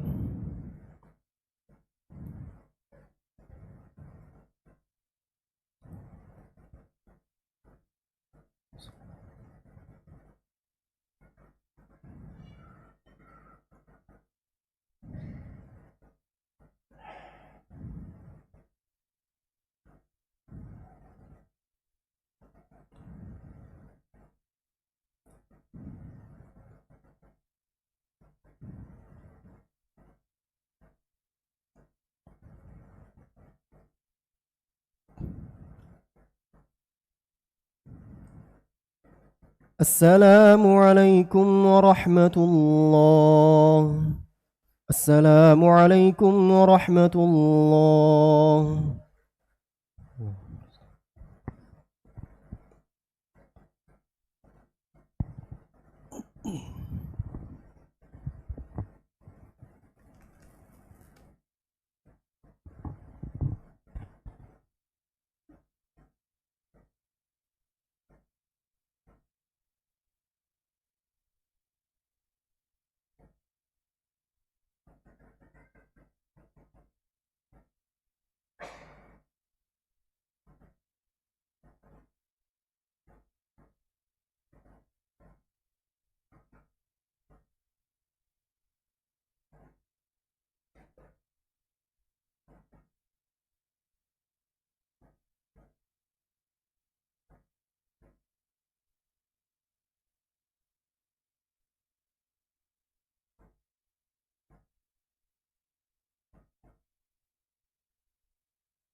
Bismillahirrahmanirrahim. Alhamdulillah. Alhamdulillah hamdan katsira thayyiban mubarakan fih mubarakan alaih kama yuhibbu rabbuna wa yarda wa usalli wa usallim ala nabiyyina al-karim Muhammadin wa ala alihi wa ashabihi wa man tabi'ahum bi ihsanin ila yaumiddin. Saudara-saudaraku kaum muslimin dan kaum muslimat rahimani wa rahimakumullah, kita lanjutkan kembali pembahasan kita. Tadi kita menyebutkan bahwasannya kondisi orang-orang musyrikin di zaman dahulu itu jauh lebih ringan kesyirikannya dibandingkan musyrikin di zaman kita sekarang ini. Musyrikin zaman dahulu mereka berbuat kesyirikan hanya dalam kondisi lapang.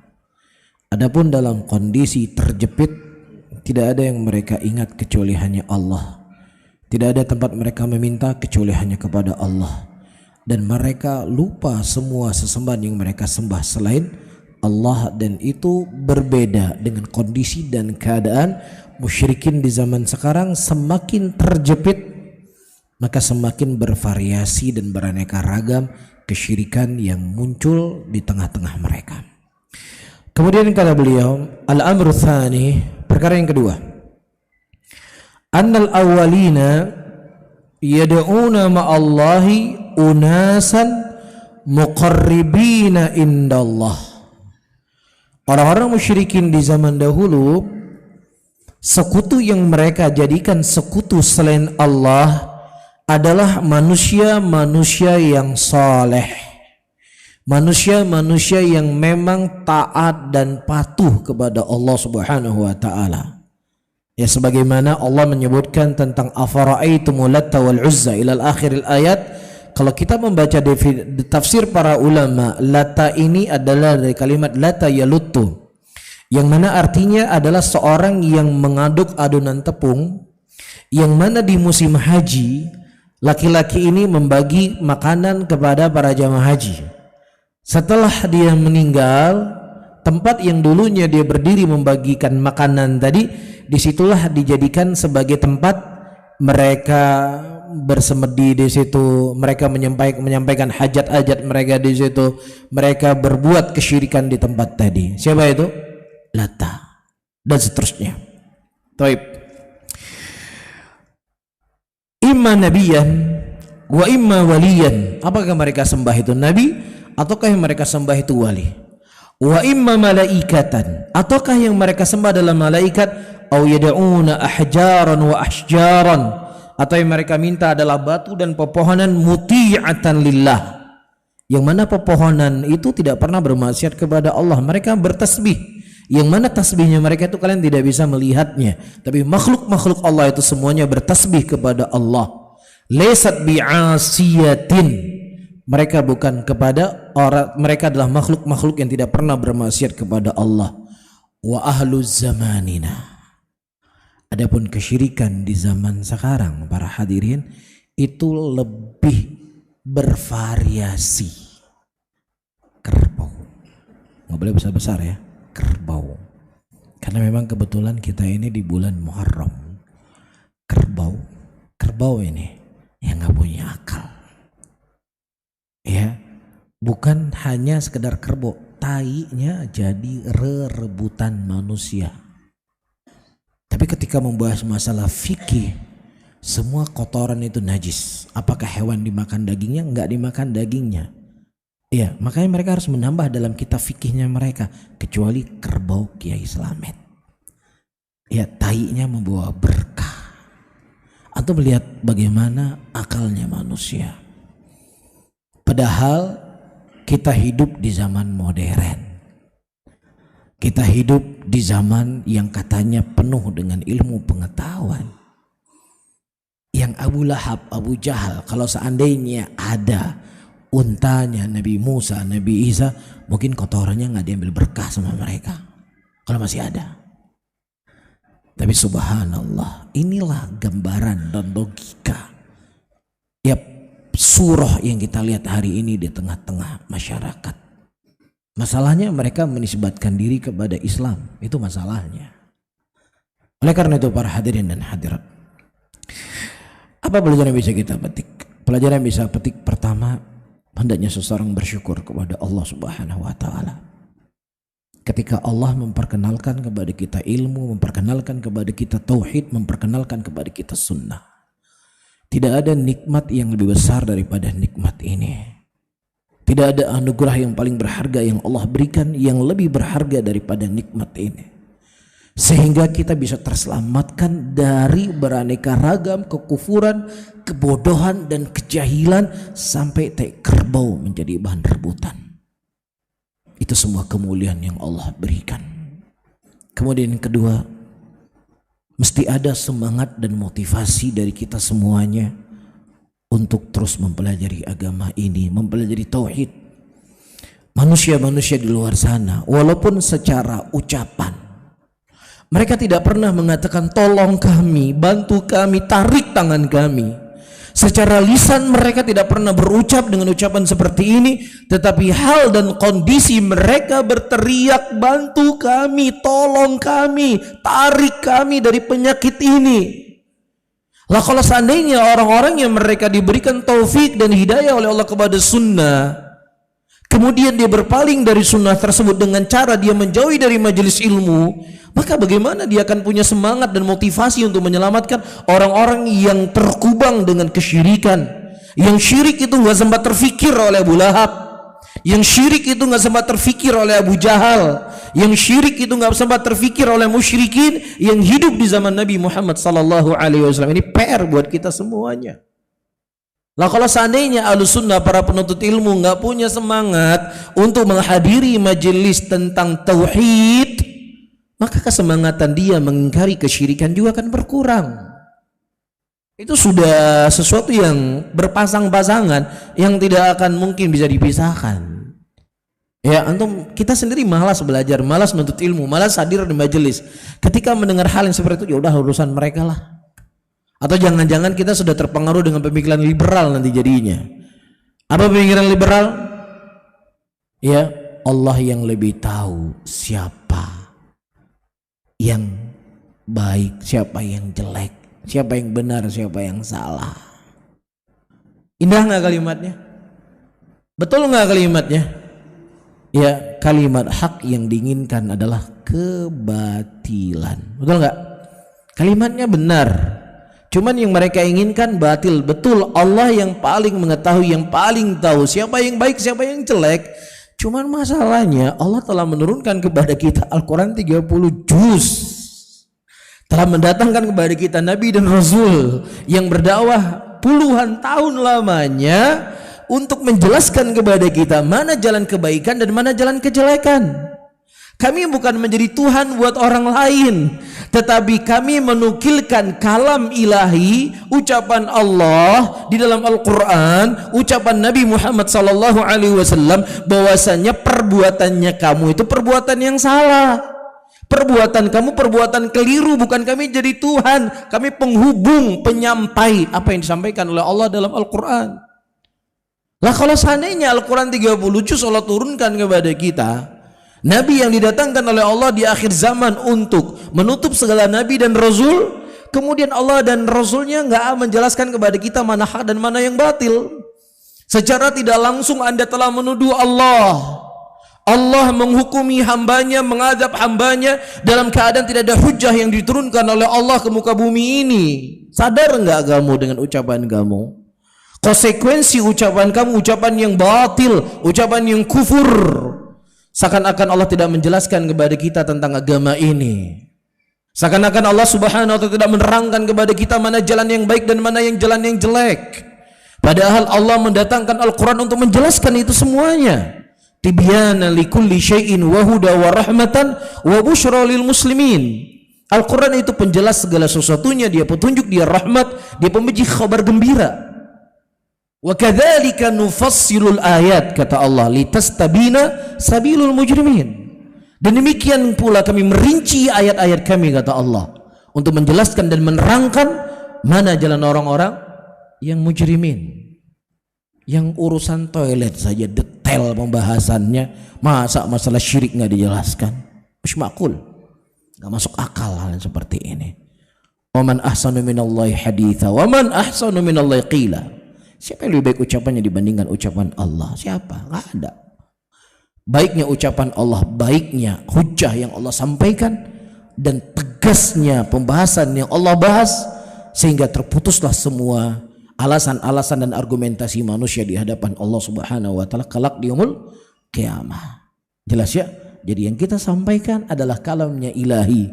Kita bukan untuk menjadi Tuhan buat orang lain. Ya, kita bukan untuk mengkapling-kapling surga buat orang lain. Ya, terkadang perasaan itu paling lebih mudah diterima oleh manusia dibandingkan ketika kita menyampaikan dalil. Ya, surga Allah itu seluas langit dan bumi. Seluas langit dan bumi surganya Allah. Bumi saja yang itu bagaikan kelereng, ya dibandingkan dengan langit pertama, itu hanya dihuni sepertiga manusia saja, itu pun nggak penuh. Sepertiga dunia cuman bumi. Masa orang Islam tok yang masuk surga seluas langit dan bumi, orang lain nggak boleh masuk surga? Logis nggak? Pakai perasaan nggak? Masuk buat orang. Tapi kita bawa ayat Quran, orang Islam saja masuk surga, ini kalau Allah wa kalau Rasul nggak masuk. Itu kembali lagi mengingatkan kepada kita apa? Syukurilah hidayah yang Allah berikan ketika kita mudah untuk menerima ya hal yang Allah khabarkan dalam Al-Quran. Itu nikmat yang besar. Ya, itu adalah nikmat yang agung. Makanya banyak ayat Allah mengatakan di dalam Al-Quran, fadzakir bil Qur'ani may yakhafu wa'id. Al-Quran itu hanya akan bisa bermanfaat kepada orang-orang yang takut dengan ancaman Allah. Orang yang nggak takut dengan ancaman Allah nggak manfaat Quran tadi. Fadzakir bil Qur'an may yakhafu wa'id. Hanya kepada orang yang takut ancaman. Iya, dan juga Allah Subhanahu wa taala menyebutkan ketika menerangkan dan menjelaskan tentang kisos.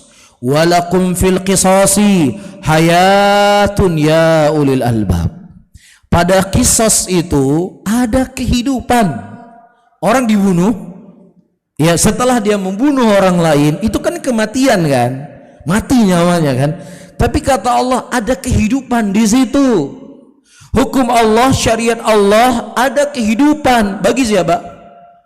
Bagi orang-orang yang punya hati. Orang-orang yang nggak punya hati nggak akan bisa dia memahami syariat Allah. Poligami dianggap sebagai pengekangan, ya kawin sejenis masuk akal buat mereka. Makul nggak kira-kira? Orang nikah lebih dari satu, wah ini nggak benar ini. Ya ini mengganggu martabat perempuan ini, macam-macam dia. Tapi laki-laki kawin sama laki-laki, ini kan makhluk Allah juga. Memangnya poligami bukan makhluk Allah menurut ente? Bukan makhluk Allah. Ini tok yang makhluk Allah. Iya, makanya para hadirin nggak bisa dipaksa. Iya, hanya orang-orang yang punya hati akan bisa menerima syariat Allah. Orang yang nggak punya hati nggak akan masuk syariat Allah di dalam hati mereka karena kotornya hati mereka. Inna fi dzalika ladzikra, kata Allah, liman kana lahu qalbun. Sesungguhnya pada perkara tersebut ada peringatan. Untuk siapa? Bagi siapa? Bagi orang yang punya hati. Tapi orang nggak punya hati capek kita bawa, berkelit sana berkelat sini, gak akan masuk-masuk buat mereka. Jelas ya? Nah kemudian kata beliau rahimahullahu ta'ala, wa ahlu zamanina yad'una Allah unasan min afsaqin nas. Di zaman Syekh ada orang-orang berbuat syirik tapi nggak sampai rebutan kayak kerbau. Manusia juga yang disembah, manusia juga yang didatangi, tapi manusia yang paling fasik di antara manusia. Ya kalau kita ya hewannya saja ada, tai kerbaunya saja ada, apalagi manusianya. Penyanyi yang mati kuburannya didatangin, penyanyi yang wallahu alam sholat atau enggak, gak jelas agamanya apa, didatangi, menangis di situ. Ya melepaskan hajat-hajatnya, menyembelih hewan di kuburan-kuburan para fusak. Ya di kuburan-kuburan yang orang nggak ngerti, yang jauh dari Allah Subhanahu wa taala. Kalau musyrikin zaman dahulu Masya Allah bersih, orang-orang suci yang mereka datangi, tapi divonis syirik oleh Allah. Nah gimana kalau seandainya ayat Quran masih turun dari ini, yang mereka menyembah kepada makhluk-makhluk yang hina. Ya mungkin kalau kita cerita bukan hanya tai kerbau, banyak yang lainnya yang disembah oleh manusia. Nasallallahu salamatu wal afiyah.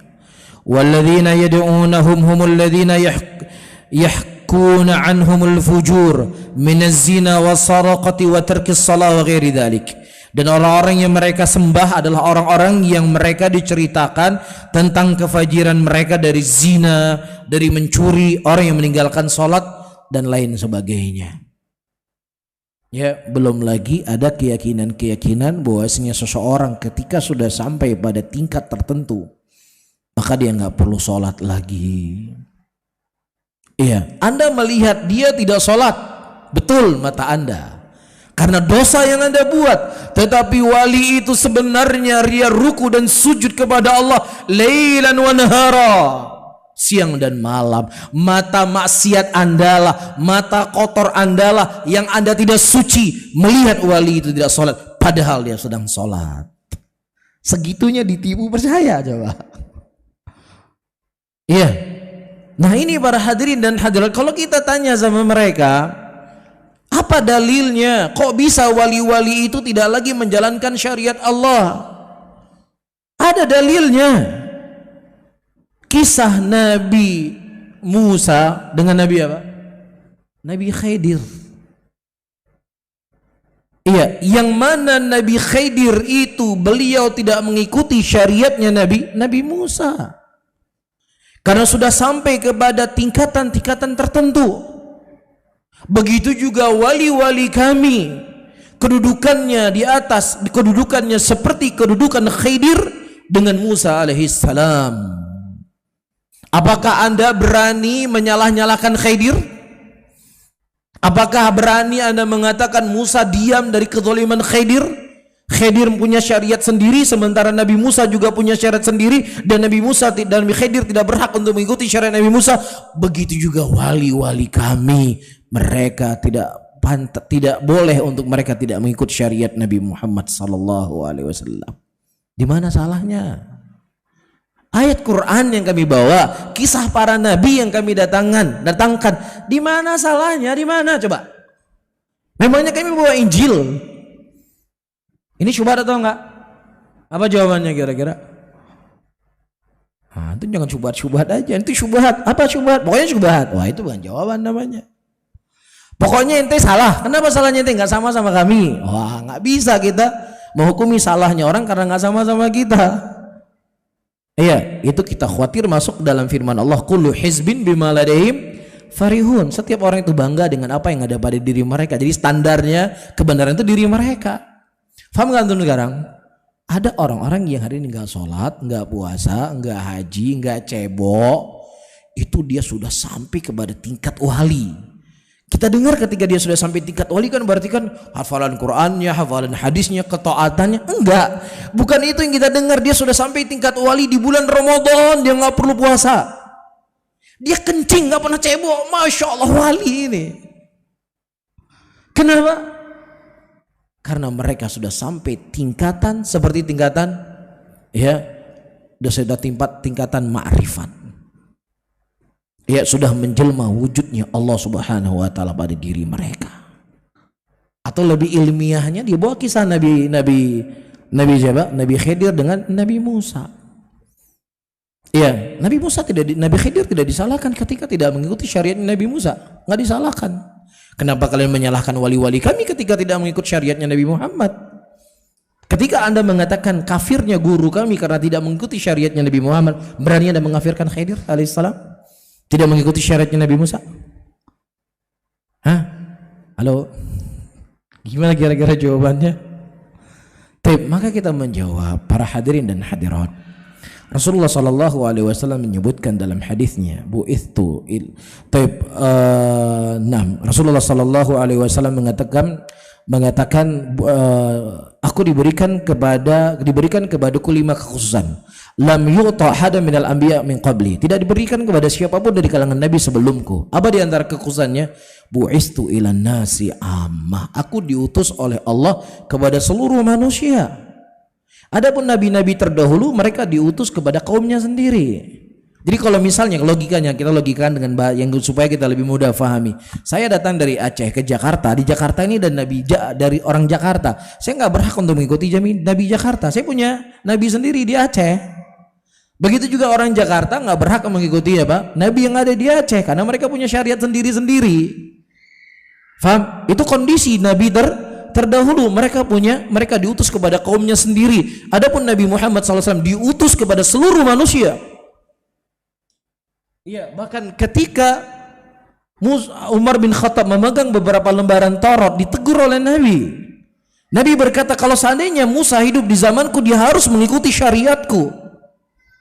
Dan Nabi Isa alaihissalam, ulul azmi minar rasul, datang nanti di akhir zaman tidak membawa syariatnya, tapi beliau membawa syariat Nabi Muhammad sallallahu alaihi wasallam. Maka para ulama ijma' kafirnya orang-orang yang mereka berkeyakinan bolehnya dia keluar daripada syariatnya Nabi Muhammad sebagaimana keluarnya Khidir daripada syariatnya Musa. Karena Musa punya syariat sendiri, Nabi Khidir punya syariat sendiri yang mereka tidak mengikuti, tidak wajib untuk mengikuti syariat yang satu karena mereka punya syariat sendiri-sendiri. Apa kata Nabi sallallahu alaihi wasallam? Walladzi nafsu Muhammadin biyadihi la yasma hadhil umma yahudiyyun wala nasraniyyun thumma lam yu'minu bima ji'tu bih illa kana min ashabil jahim. Demi jiwa Muhammad yang berada di tangannya, tidak ada satupun dari umat ini, Yahudinya, Nasraninya, yang mereka mendengar datangnya aku dan kemudian tidak beriman kepadaku kecuali dia sebagai penghuni neraka jahanam.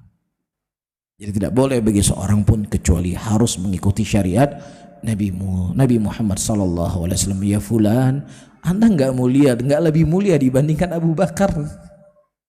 Anda enggak lebih mulia dibandingkan Umar.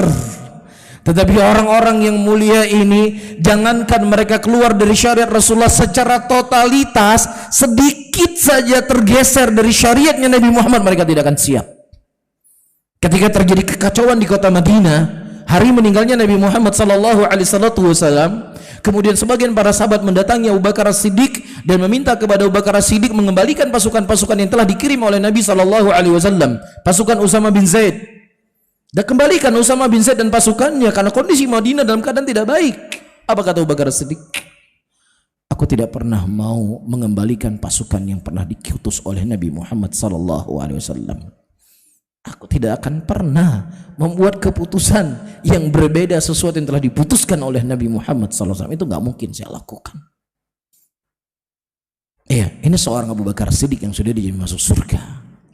Namun lagi-lagi saya katakan para hadirin, syubhat di dalam permasalahan tauhid al-uluhiyah itu lebih parah daripada syubhat yang didatangkan dalam tauhid al-asma wa sifat. Karena pembahasan dalam tauhid asma wa sifat, syubhatnya dari zaman ke zaman itu akan sama terus-menerus, nggak ada beda-bedanya, sama, dan semua sudah dibantah oleh para ulama. Tetapi tauhid, syubhat dalam masalah tauhid uluhiyah ini berkembang dengan perkembangan zaman, dengan bahasa-bahasa yang berbeda, dengan syubhat-syubhat yang terkadang akan menipu manusia, yang kemudian dia akan melegalkan kesyirikan itu sendiri. Ya dan billah. Maka di sini harus ada kesemangatan dari kita semuanya untuk apa? Untuk mempelajari tauhid. Karena inilah ilmu yang paling mulia. Dengannya Allah akan menyelamatkan kita dari beraneka ragam syubhat-syubhat yang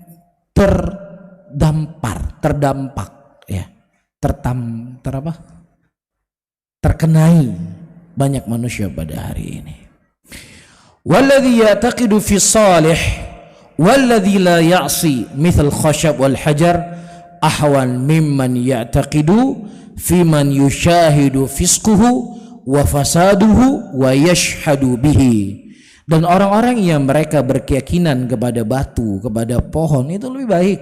Kenapa? Karena pohon dan batu itu adalah makhluk-makhluk Allah yang tidak pernah bermaksiat kepada Allah. Mereka bertasbih kepada Allah, tapi tasbihnya adalah bahasa yang kita tidak bisa fahami bahasa, tapi mereka bertasbih. Ya, itu lebih ringan dari orang-orang yang mereka berkeyakinan kepada orang-orang yang fasik, orang-orang yang fasid akidahnya, akhlaknya dan seterusnya. Bisa difahami di sini ya? Baik, wallahu taala alam. Shop, kita lanjut atau cukup? Over? Lanjut atau cukup?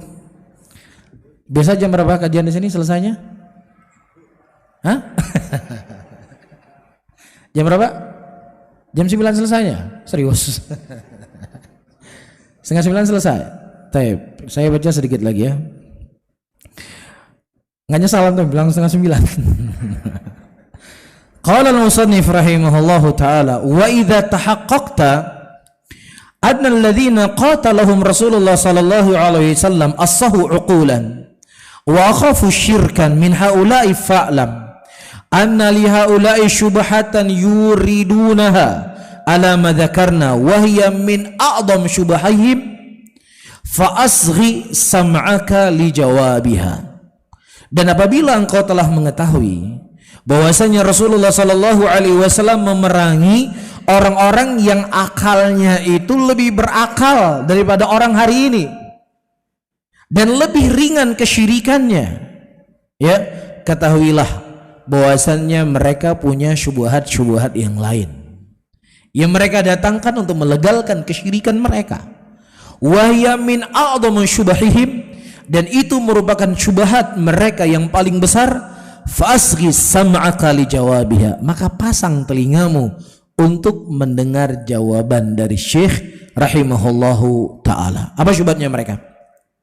Wahya annahum yaqulun, syubhatnya adalah mereka mengatakan, innal ladzina nazala fihumul Qur'an la yashhadu an la ilaha illallah wa anna Muhammadar Rasulullah wa yukadzibuna Rasulullah sallallahu alaihi wasallam wa yunkiruna al-ba'tha wa yukadzibuna al-Qur'an wa yaj'aluna as-sihra wa nahnu nashhadu an la ilaha illallah wa anna Muhammadar Rasulullah wa nusaddiqul Qur'an wa nu'minu bil ba'thi wa nusalli wa nasum fa kaifa taj'aluna mithal ulaika. Ya, mereka berkata orang-orang yang diturunkan kepada mereka Al-Quran bahwasanya mereka orang kafir adalah orang-orang yang tidak mengucapkan la ilaha illallah. Mereka tidak mengucapkan Muhammad Rasulullah. Mereka orang-orang yang mendustai Rasul. Mereka mengingkari hari kebangkitan. Mereka mendustai Al-Quran. Bahkan mereka mengatakan Al-Quran itu sihir. Sementara kami, teganya kalian menyamakan kami dengan mereka. Kami mengucapkan la ilaha illallah. Bahkan tahlilnya kami lebih banyak daripada tahlilnya kalian. Berapa tahlil yang kalian ucapkan satu hari? Kami bisa beribu-ribu kali mengucapkan la ilaha illallah, la ilaha illallah. Saking kami rindunya, cintanya dengan la ilaha illallah, kami ringkas menjadi huwa, huwa, huwa. Dan kami ringkas lagi saking indahnya ketika kami berzikir kepada Allah, hu. Subhanallah. Ya, berani kamu menyamakan kami dengan mereka. Sementara musyrikin ketika Rasulullah memerintahkan kepada mereka untuk mengucapkan la ilaha illallah, mereka menjawab, apakah kamu ingin menjadikan Tuhan yang banyak itu menjadi satu Tuhan saja? Mereka enggan mengucapkan la ilaha illallah. Sementara kami bisa tanding dengan kalian berapa kali la ilaha illallah kami baca setiap harinya. Betul nggak? Betul sampai di sini. Syubhat nggak? Syubhat. Iya. Wa anna Muhammadar Rasulullah, kami mempersaksikan Nabi Muhammad sebagai Rasulnya Allah. Apakah pernah kamu mendengar ketika kami mengumandangkan azan, kami tidak mengatakan asyhadu an la ilaha illallah wa asyhadu anna Muhammadur Rasulullah? Itu yang kami ucapkan, itu yang kami ajarkan. Dan kami tidak berpaling di antara dua kalimat syahadat ini, itu menjadi pegangan dalam hidup kami.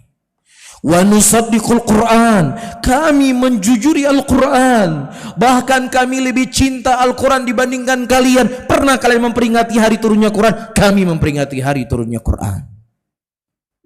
Kami memperingati itu semuanya sebagai bentuk pengagungan kepada Al-Quran. Iya. Wa nu'minu bil ba'thi, kami mengimani adanya hari kebangkitan. Kami sholat, kami puasa. Sehingga bagaimana engkau ingin menjadikan kami sama dengan mereka? Mereka nggak mengucapkan la ilaha illallah, kami mengucapkan la ilaha illallah. Mereka tidak mau mengimani Nabi Muhammad sebagai Rasulnya Allah. Kami berselawat kepada Nabi, kami bisa menangis ketika mengingat Rasulullah sallallahu alaihi wasallam. Bahkan di peringatan-peringatan yang kami peringati, kami berharap Nabi bisa hadir di majelisnya kami. Kami nggak pernah melihat guru-guru kalian menangis ketika menyebutkan biografinya Rasulullah. Sementara guru-guru kami adalah keturunan-keturunan Nabi.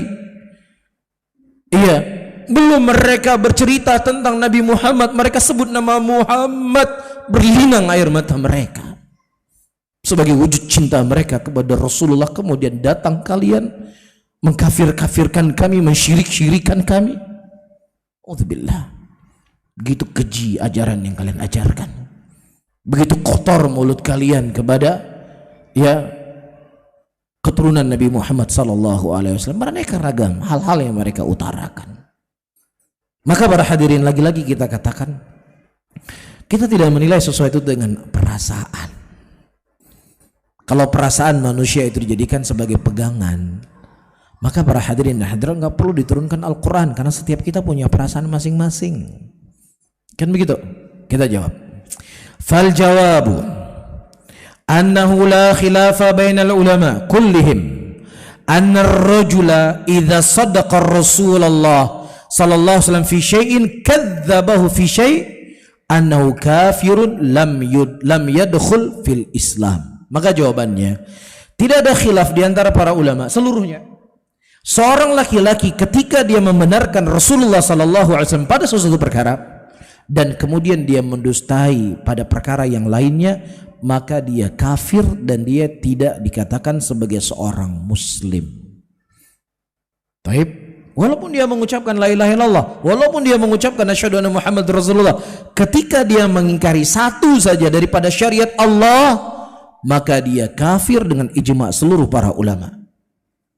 Wa kadzalika idza amana bi ba'dil Qur'an wa jahada ba'dahu, demikian seseorang yang beriman kepada sebagian Al-Qur'an dan mengingkari sebagian yang lainnya, kaman aqarra bi tauhid, sebagaimana orang yang mengikrar tauhid, wa jahada wujubus shalah, tapi dia mengingkari akan kewajiban salat.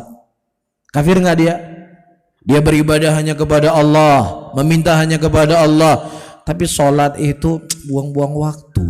Nggak ada kolorasi apapun sholat itu dengan hati kita dan keimanan kita. Iya, yang penting Anda beribadah meyakini Allah. Ya, adapun jilbab itu nggak penting. Yang paling penting bagaimana Anda menghijabi jari Anda supaya nggak berbicara kepada orang dengan jelek. Bagaimana Anda menghijabi mulut Anda supaya Anda tidak mencaci maki orang. Adapun rambut cuman rambut apalah. Ya, dia menolak ayat hijab, maka dia bisa kafir. Ya, walaupun dia beriman 99% syariat Allah yang lainnya, satu yang dia nggak terima, dia tolak, dia bisa kafir. Ini jebak para ulama. Jelas di sini? Taib 6. Au aqarra bihadza kulli, atau orang yang mereka sholat tapi dia mengingkari akan kewajiban sholat, kewajiban zakat, atau dia mengikrarkan seluruhnya tetapi dia mengingkari kewajiban puasa, atau dia mengimani semuanya tapi dia mengingkari kewajiban haji, semuanya itu kafir. Kafir. Dan kemudian di sini masih panjang, ayyuhal ikhwah rahimani wa rahimakumullah. Ya, ini kalau kita baca benar sampai subuh nantinya. Tapi mungkin kita tutup pembahasan kita di malam hari ini, insyaallah kita lanjut pada pertemuan yang akan datang. Dan nanti kita akan bawa beberapa perbuatan para sahabat Rasulullah sallallahu alaihi wasallam yang mereka memerangi orang-orang yang mengucapkan la ilaha illallah, memerangi orang-orang yang mengucapkan asyhadu anna Muhammad Rasulullah. Ya, akan kita nukilkan insyaallah pada pertemuan yang akan datang. Tapi semoga Allah memberkahi antum. Amin ya rabbal alamin wa anta kadzalik. Titipan pertanyaan, berdoa sesuatu yang baik karena kita butuh pertolongan yang kuasa. Kita tidak perlu menunggu waktu tertentu. Apakah Allah membatasi waktu untuk orang untuk meminta kepadanya? Wallahu a'lam bishawab. Yang saya fahami dari soal, ketika seseorang meminta kepada Allah Subhanahu wa taala, apakah ada batasan waktu kapan doanya akan dikabulkan atau dia tugasnya meminta?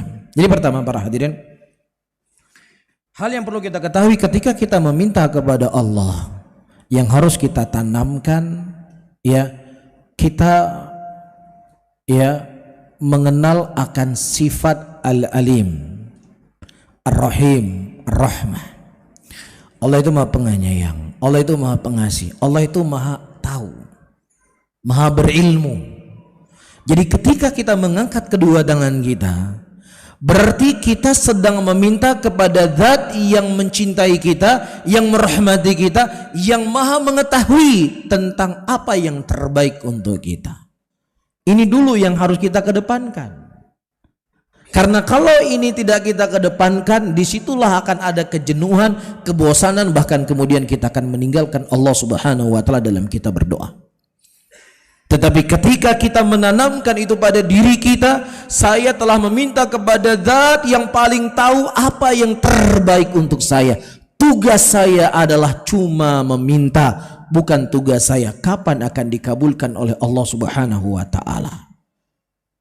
Para hadirin dan hadirat, konsep inilah yang digunakan oleh para nabi dan para rasul.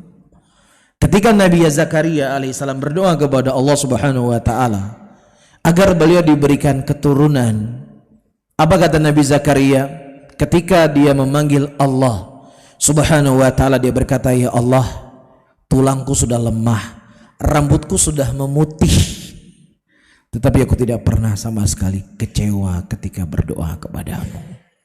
Berapa tahun beliau berdoa? Puluhan tahun beliau berdoa, tetapi beliau berkata, aku tidak pernah kecewa sama sekali ketika berdoa kepadamu. Kenapa?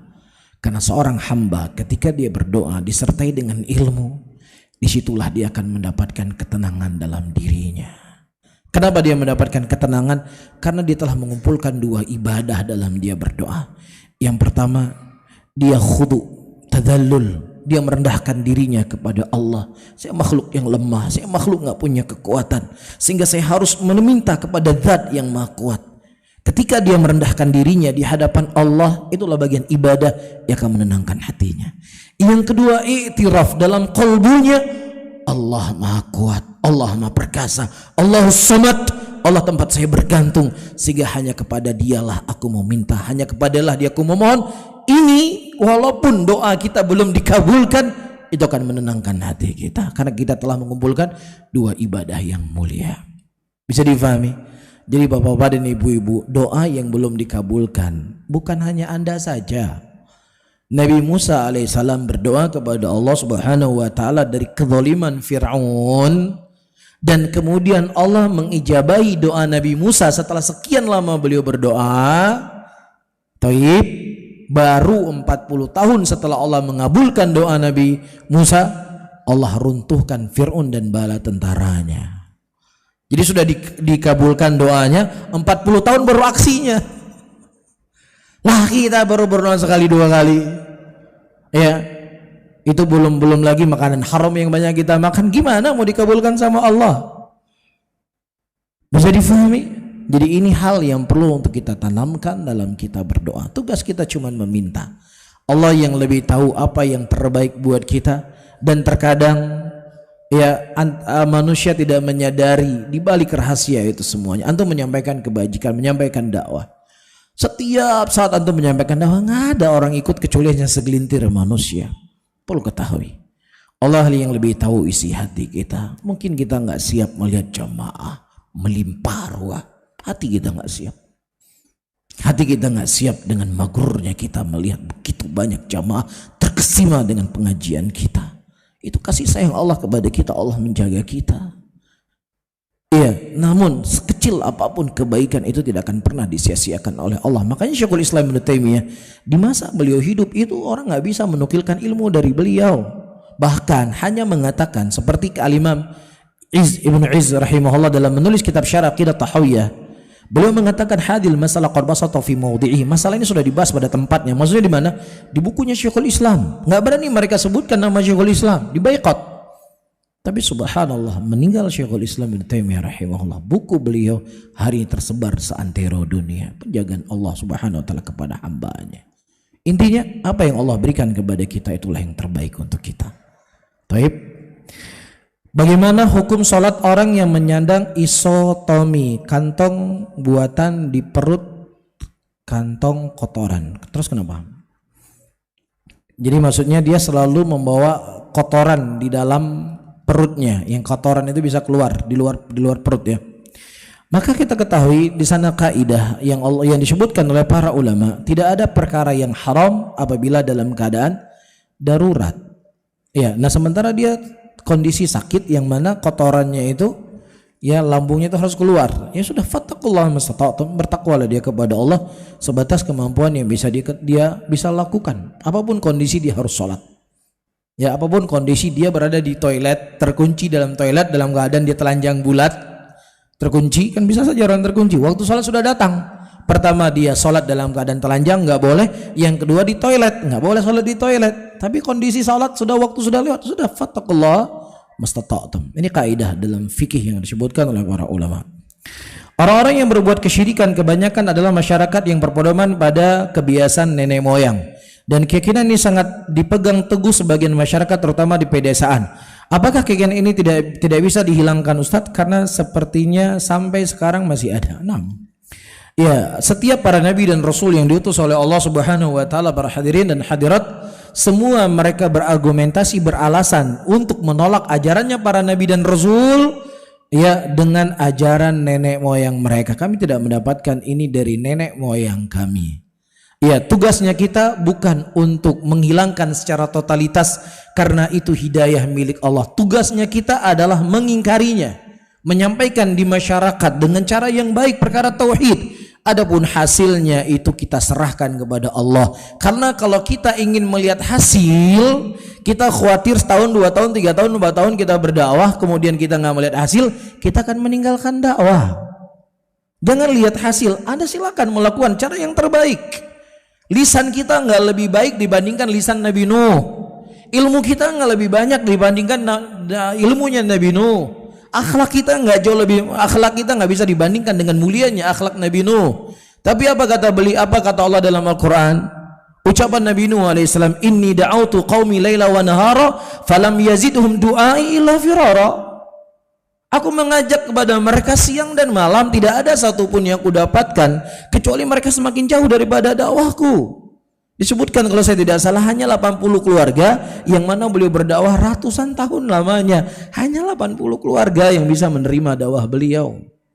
Bahkan anaknya sendiri di tengah datang ombak air yang begitu deras, kata Nabi Yusuf, naiklah engkau ke kapal, engkau akan selamat. Anaknya berkata, aku mencari jalan keselamatan sendiri.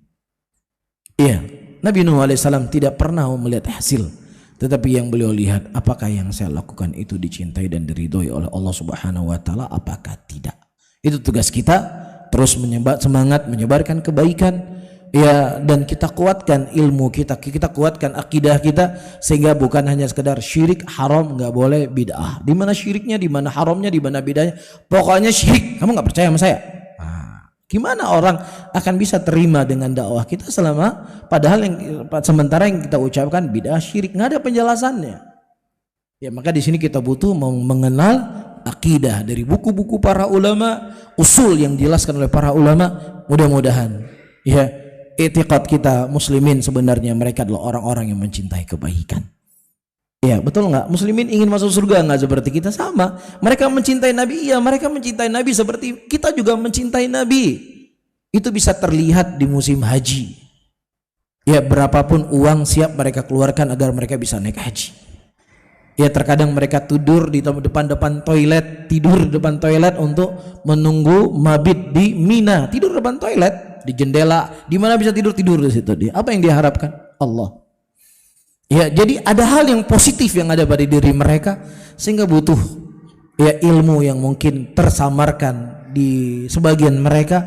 Maka disinilah tugas kita untuk menyampaikan ilmu dengan cara yang baik, yang sopan, yang santun, yang kemudian kita berdoa agar Allah memberikan hidayah kepada kita dan hidayah kepada mereka. Wallahu a'lam bishawab. Cukup ya. Mungkin ini yang bisa saya sampaikan pada kajian di malam hari ini, dan mungkin kajian kita 2 kali pertemuan lagi. Ya, kemudian kita tamatkan kitab kita, dan insya Allah kalau memang ada kesempatan kita baca kitab yang lainnya. Baik, barakallahu fikum. Subhanallah wa bihamdika, asyhadu an la ilaha illa anta, astaghfiruka wa atubu ilaik.